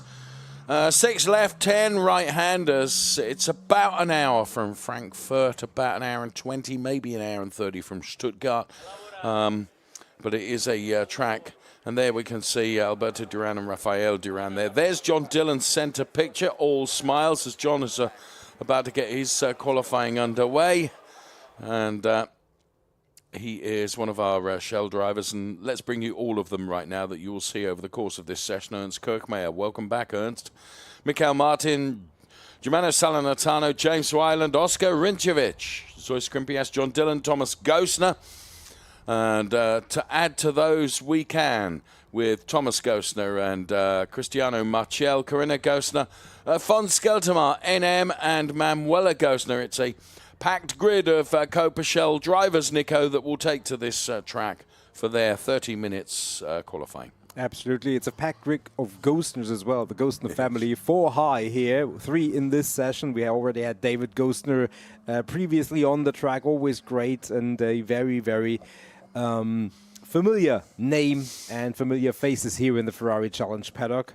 And not only familiar, but also very welcome and welcoming. The session has already started. 20 seconds have already ticked off the clock. They're not in a hurry, are they? No, with 30 minutes remaining, and the expectation that with the sun warming up the track, it might be even a little bit quicker towards the end. Most drivers decide that it's not in a hurry. Manuela Gosner and Ernst Kirchmeier, the only two who defy this projection and decide to go out early. They are the 2 drivers who have made it out of the pit lane and are taking on the first few turns on this Hockenheim circuit. And you could see Zoe Skrimpias being embraced by Germana Toniella, his partner. Looking forward to going to see them in the summer as I head to where they're resident, I'm told. And only was aware of that yesterday when my learned colleague alongside me advised that that would be the case later on this year. Manuela Gosner, as you said, one of the first out there to get out and perhaps set a banker lap, Nico, get one in the book, as it were. So Manuela Gosner, driver of the number 193 car and ever present in the Ferrari Challenge, and a very good racing driver. Absolutely. Multiple time race winner in the Ferrari Challenge, including last year, where she was effectively the only one who really until the very end took it to Henri Hassid, with John Dillon also very successful. But it was Manuela who kept the championship open the longest, hasn't had it all her own way this season, has to be said, has struggled along with her team to... Had a torrid opening round in Monza, didn't she? Absolutely, and Misano race 2 was the best that she had, so on an upward trajectory, if you want to find the positive in the season thus far, and maybe that's one of the reasons why she goes out early. Perhaps. It was at Monza, wasn't it, when she got the monkey or minky back and got back to the Manuela that we know, and we, Zoe Skrimpias, you could see they're getting prepared to get into the car as Manuela Gosner brings the car into the pit lane. Tyre pressures will be checked by the Ineco Reparto Corsa Ram team right now. The team headed up by Giorgio Giotto, who, when it comes to race success, has had a few in his time, has Sergio, and now finds himself quite rightly using his skill in running a very successful team. Absolutely. Engineering lots of drivers to great success. You mentioned Zoe Skrimpias. He, obviously a Reparto Corsa Ram driver who took the championship last year. Is Oscar Rinčević. And welcome back to Oscar, who will be racing in that all-black menacing-looking 296 challenge car, who was racing actually in the Ferrari Challenge UK series at the opening round in Navarra in Spain, Nico, which seems curious when you're talking about the UK series, and the first round was in Spain, but nice flyaway to open the UK season. Very successful it was too. So, yeah, Oscar Rinčević, who is committed to certainly the European Ferrari Challenge, and we'll see how he does here in Hockenheim. In the meantime, taking a look at the car of Germano Salernitano. Right now in the 116 car, and that will be von Skelterma. Oh. Luckily, Fonz's car is certainly well known for the shark's teeth about the front of the car, the crash helmet, the overalls, the gloves. In fact, he's got his own makeup brand now. Von Skelterma then in the 177 car about to take it out on track. Netherlands-based driver Von Skelterma, who's one of the longest-serving Ferrari Challenge drivers, and is such a chipper chap, isn't he? Yeah, absolutely. Definitely. Ernst Kirchmeier, he is one who's also had his share of success in the championship. For sure. Multiple-time champion as well.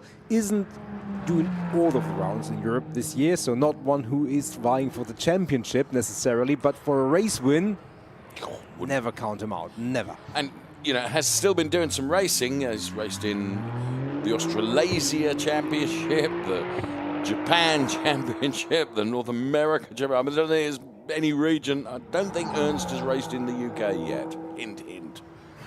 Well, I'll have a word with him about that. Give it some time. I'm sure he will. I'm not sure if he raced in the Italian Championship when that was still a thing, but no. Other than that, certainly raced in the Asian Championship before it became Japan. You're right. He has checked pretty much every box that he had to check in his time of racing. UK may be excluded, and he would dearly like to take a race win today, tomorrow. He's currently out there. He's the first driver who has set a time. It's not a meaningful one yet, by all accounts, with 24 minutes remaining, but you have to start somewhere, and start does Ernst in earnest. The play on the English language there was brilliant. Ernst, turn one. You knew that was coming, really, didn't you? Yeah, I did. Yes, I did. Ernst through turn one, which will we'll keep our eyes on turn one, because that's where an awful lot of drivers have had during qualifying. Whoa, as Thomas Gostner in replay has found the barriers. Now, he was able to keep the car going and just lost a mirror, and he will definitely bring the car back into the pit lane and just get it checked out by the MP racing team. But yes, Thomas Gostner on cold tyres, finding the barriers on the start of the Parabolica, Nico. So it hasn't interrupted the session. He kept it going, kept his foot in. This is Manuela Gostner going past her sister, Corinna Gostner. I believe she's done very, very quick Sector 1 and personal best through Sector 2. And now gets her lap taken away for track limits. That's the red bar that you can see on the graphics there. And this is what happens, isn't it, Nico, where the race control take a look at what you've done and decide that they're going to delete your entire lap time. So all the rubber that she had expended on that lap, wasted, effectively. Yeah. And there's Giorgio Sinergiotto, then boss of the team. Meantime, other drivers out there doing their level best, including the 107 car right now of NM, the Rosso Corsa racer. 187. Gone quickly through Sector 2. It's about 2 100ths down on the best time that we've seen so far. Potentially made up in Sector 3. We will see. It's Ernst Kirchmeier from NM, from Germano Salernitano at the moment, with 22 minutes remaining in this qualifying session to set the grid for the Coppa Shell race this afternoon. Yeah, and about half the drivers we haven't really seen, who have not set a time or even have come out of the pit lane, including the likes of James Wyland and John Dillon. John, we mentioned earlier, very, very quick driver, very successful last year. Also, in this early stages of the season, hasn't been able to fully replicate that for one reason or another. And he will aim to make amends. And as you rightly pointed out, with a quick lap time, he has put it on to P1, a 1:44.79. So relegating this driver, 106 driver, Ernst Kirchmeier, who in return is trying to respond.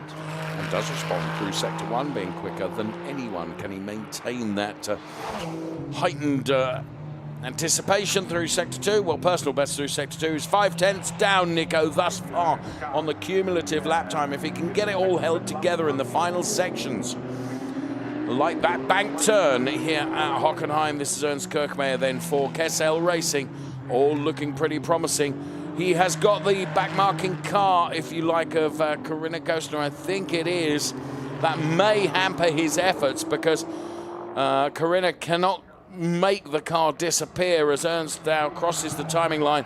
It was still enough to put him back to P1. It was very nearly 3/10 quicker than anybody else, but he will feel he's got more in that car and in himself, Nico. Yeah, for sure. You say it's 3/10 quicker, which is true. I think he also lost 3/10 or so in the final sector. Yes. So thank you for pointing that out. You're absolutely right, I'm sure. Cool, calm and collected is Zoe Scrimpias, Nico. you would argue he is. And he, like John in Misano, the two had a coming together. And there was some argument about whose fault it was. I think at the end they both agreed that, you know, it happened like that. There is John Dillon, in fact, in the backdrop. And in the foreground, Manuel Agosta, who we follow. The reporter calls a Ram driver currently in P4. As you can see, this lap, 1.2 seconds off the pace, is not going to be the one. But we still have just under 20 minutes remaining. It's going to be a busy track. The more minutes tick off the clock. Because towards the end of this session, we will have all the drivers out there, at least we assume, and it's going to be the quickest. So let's see. Manuela Gostner, this lap is not the one, but the one that she is about to start. That might be the one that she has circled in her qualifying progression as the one that should give her pole position. Let's see. Let's see. Bouncing it across the curbs then. And I love those graphics, I must say.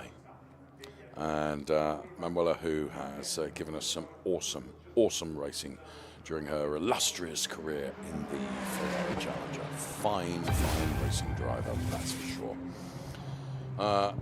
Still waiting to see certain drivers make it out there on track, including James Wyland. And here we can see Cristiano Marchel, who's done a personal best through Sector 1 and a personal best through Sector 2. Now, the target time is a 1:40.186. 1:40.186. And let's see what Cristiano Marchel can do as he breaks the beam right now. And he improves 2 places. And he had a really good final sector. And that's put him to P3 right now. Yeah, absolutely. So this lap that he's currently on now bears watching. He stayed on the right line of the track limits on that turn 1, which is also was always uber important. And so let's see what he can do.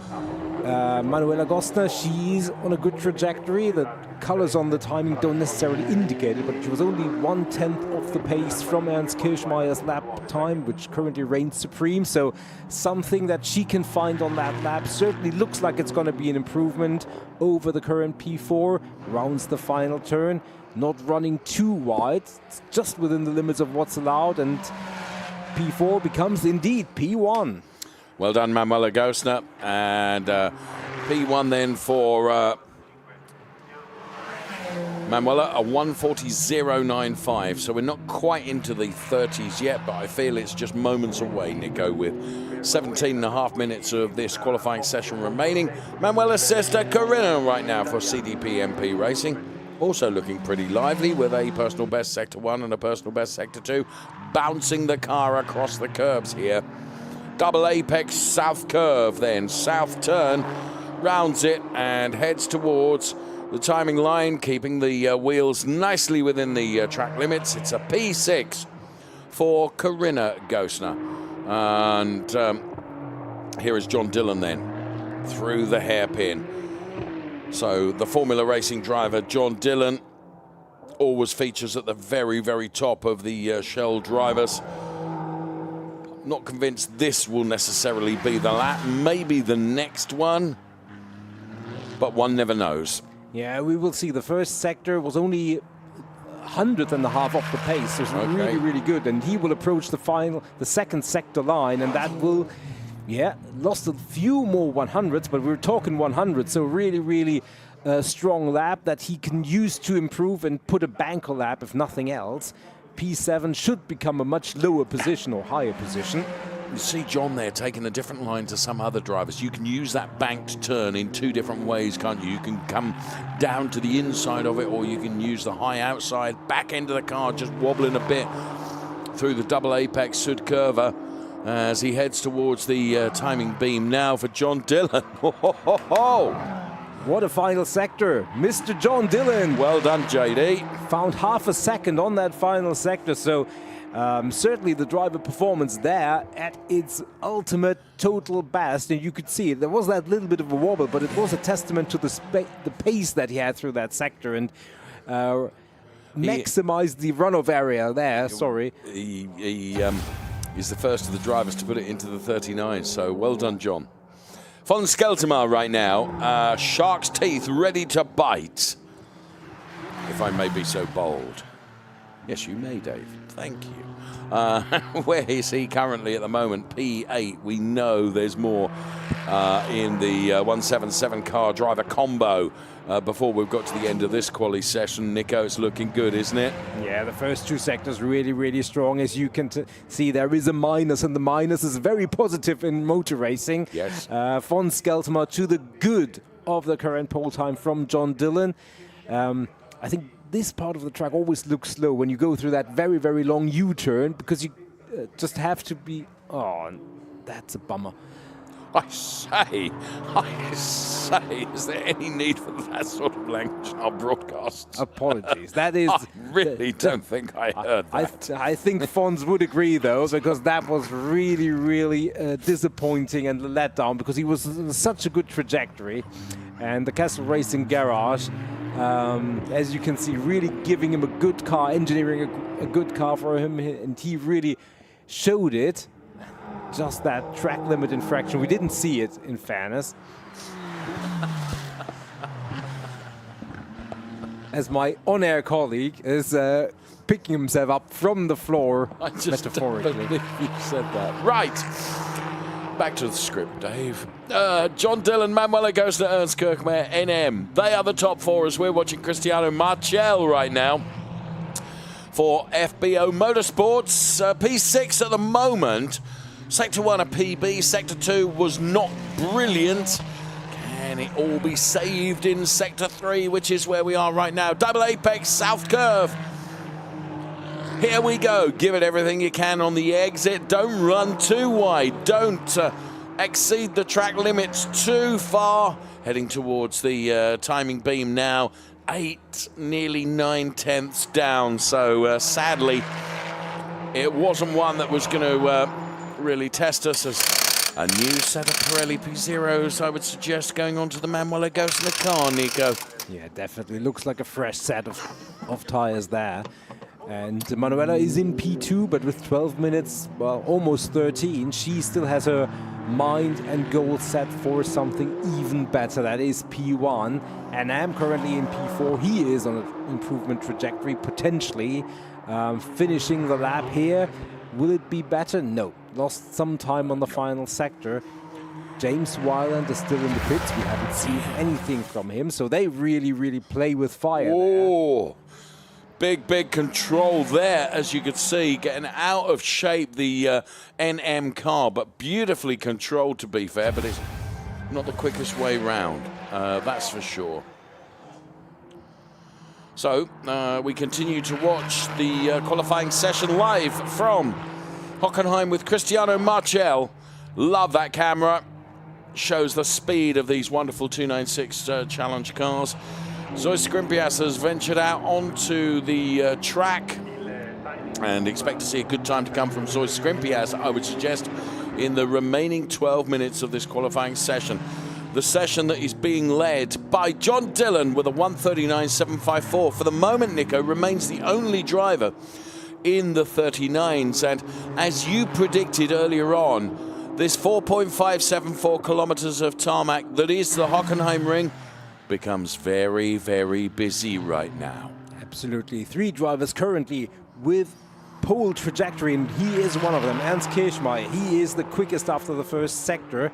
Others are John Dillon and also von Skeltemer, who we saw how quick he was, so he's also improving. And that second sector from Ernst Kirchmeier, half a second better than the pole time. That was blisteringly quick, so he's huge.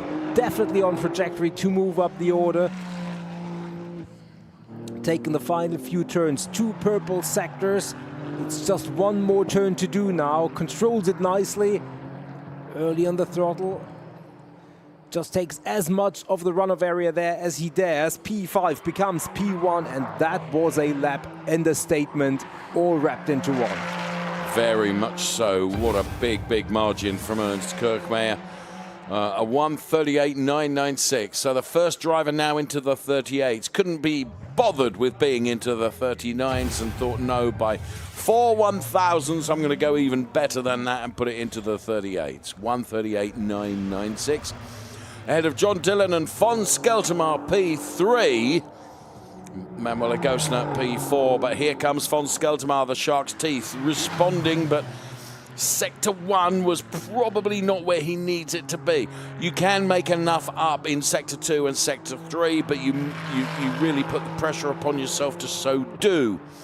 Target time now, a 1:38.996. He's 5.5 tenths down, Nico, on the cumulative lap time. This isn't necessarily going to be the lap. We've still got 10 minutes of this hugely exciting qualifying session to come, though. Absolutely. He might still challenge John Dillon for the front row start, potentially, depending on what he can do in the final sector. But I'd rather think that the traffic through that part of the lap will have hampered him enough that that's out of the window. Who else is out of position? Zoe Skrimpias is out of position. I agree. P11, just under 10 minutes remaining, so still enough time to do something about it. But he's far out of position, and James Wyland still hasn't come out of the pit lane. And we talked to him yesterday. Certainly there nothing was certainly wrong. no indication that perhaps he's just going to leave it very, very late, but he is leaving it very late. This is Thomas Gostner then, who glanced the barriers on the Parabolica earlier on. He's brought the car in to be checked over by the MP Racing team. And clearly nothing wrong with the performance of the car, Nico, because he's just 9 tenths down, currently running P6. Oscar Rinčević is P7. Cristiano Marchel is P8. And the P7 and P8 drivers now on their way back out of the pit lane, as indeed is Manuel Gostner, who is currently P4. So over the... Whoa! Was Corinna Gostner and Thomas Gostner make a little bit of contact there. I think Corinna had lost the back end of the car, Nico, and was almost broadside across the track, and Thomas had to take evasive action. And he was on something of a hot lap then, wasn't he? Not anymore, as you can see. And yeah, I think you had tepid, didn't it? You called that absolutely correctly. And I think Corinna, as she collected herself, didn't really see Thomas coming. And I mean, she would never want to collect any driver. There you can see she just spun around and now trying to move. What Thomas didn't want to do was put himself in the gravel, because that would end his qualifying session, Nico. Yeah, absolutely. And I think he's already lost the one door mirror. I think he lost the other one. Yeah, and Corinna didn't see him. She could have... No, you're right. Turned in and allowed a little bit more space. It was Corinna's door mirror that went for a burn. Yeah, so it'll be interesting over lunch later on how the family discussion will go over that. I don't think it will be all too heated, in fairness. But yeah, a conversation point for sure. Talk topic if ever there was one, as we watch Germano Celentano. Here comes Zoe Skrimpias then, who's only improved 2 places, Nico. Gone from P11 to P9, but perhaps that was more of an install lap. You know, perhaps he was just getting everything up to operating temperature, ready to go again, because go again he's certainly going to do. But he is most definitely not where we expect to see Zoe Skrimpias, because he has been something of a master, has he not, of in qualifying, coming out, nailing a quick lap and going back in again. Yeah, and you can already see that first sector, 2.5 seconds off the pace. So, yes, I mean, he may have his reasons, there may be reasons, and he may, and he has done that in the past, surprises, and all of a sudden we look up and he's in P2 or P1. Yeah. But for the moment, El Comandante, as his nickname is painted on the car, not in command. No. Now, John's looking quick again. However, track limits, and there's no doubting that one, to be fair. But good save from John. There are a number of drivers that would not have caught that car. Myself included, very much indeed so. me, and indeed me, you're right. Yeah. John has a 1:39.754 and quite clearly feels that he's got more in the car. Interestingly, Ernst Kirchmeier has come into the pit lane. So too has von Skeltermer, who's currently P3. Now, this is Cristiano Marchel, who is P8 at the moment, with a 1:45.83. So, Nico, really surprisingly for me, is two drivers only in the 1:30s, and they are Ernst Kirchmeier and John Dillon. And of equal surprise is the fact with just 5.5 minutes to go, and therefore I'm tempted to say that the qualifying session is over for James Wyland. Yeah, absolutely. That is a big surprise. And as you say, Ernst Kirchmeier, he's probably comfortable in knowing that whatever he puts in terms of additional strain on the tires is not going to be justified, because even if he's beaten by someone, it would still be a very good position. Manuel Agosta just came within 4/10 of his time, and thereby puts it onto the front row provisionally. But it's still 4/10. You will recall that Ernst was one of the early showers in the qualifying session, has done more laps than anybody else bar Manuel Agosta with 11 laps. And they're out of the car, and walking away is Ernst Kirchmeier, feeling that he has done enough. And I don't think that would be wrong. His best lap came on lap 9 of the 11 that he propelled around the track, Nico. This is Zoe Skrimpias. Personal best through Sector 1. Are we seeing an improvement from Zoe's coming? Yeah, absolutely. And there you can see the fastest sector. He actually gained some ground on the Ernst Kirchmeier lap. So stay tuned to what's happening there. Ran really wide. I don't think that was necessarily the quickest, because he had to recover from there and find his line through that part of the track, but did so. Certainly looking like a massive improvement for Zois, who's now in the range and in the lofty heights that we've come accustomed to. And Manuel Agosta, you can see also the graphics. It's Reparto Corsa Ram Team 1 and 2. Now it's becoming 2 and 3. Zois all the way to the front row. Manuel Agosta responding, trying to be even higher up the order. 3.5 minutes remaining. NM P4. John Dillon now relegated to P5. Then it is von Skeltermer, who I thought had parked the car in the pit lane, Nico. I was wrong. Back out on track. 3.5 minutes remaining in this qualifying session. It all heats up as we expected it to. Giorgio Sonagiotto, you could see there, taking a look from the pit wall at his drivers and what they're doing out there on track. And this is one of them, Manuel Agosta, who is currently second fastest with a 1:39.170. Yeah, and one driver who was very high up the order for most of the session, John Dillon, now finds himself into P6. So if there is one driver who was high up the order and now finds himself in a so-so position, it's probably John, as Oscar Rinčević is trying to follow suit, and he's trying to possibly push John Dillon further down the order. Not because of John, because he wants to climb. John is struggling with track limits, Nico. I can see that he's had the most of any of the drivers in this session. Now, it's far from the most of any driver in any session today, because it's only 4. But when 4 laps have been taken away from you, and you've only got 2.5 minutes of the session remaining, Oscar Rinčević right now improves one position and goes up to P8. So as it stands, would be a fourth row start for him. Yeah, Manuela Gostner now again very, very quick. Only 6/1000ths off the pace through 2 sectors. She was even quicker the last time around. So can she find a different line through the final sector? She lost quite some time the last time around. Can she make amends? Can she move up into P1? It would very, very likely be pole position if she can do it. Final turn, there's nothing wrong with what she did there. Looks quick, looks fast. It's not quite there. The final 3/10. sector, not... I mean, the cars, we didn't really talk about it. The cars setup is always a compromise. You can set it up for the quicker parts, for the more technical parts, and maybe the setup from the Reparto Corsa Ram team for her is more for the quicker parts. Perhaps so. And therefore she suffers a little bit on the final sector. I said von Skeltermaier had come out again. He can do this lap plus one more, if my calculations with regards to the clock are accurate. Zoe Skrimpias now goes P3, Nico, and is improving still further. So we have Ernst Kirchmeier, Manuela Gostner, Zoe Skrimpias, NM. They are the top 4. However, there are drivers out there still posting good times. I don't think this is going to be the lap from Fons, but is he setting himself up for a last lap dash for cash? As he rounds the Sud curve now, this is going to be effectively Fons Skeltermaier's last opportunity to improve.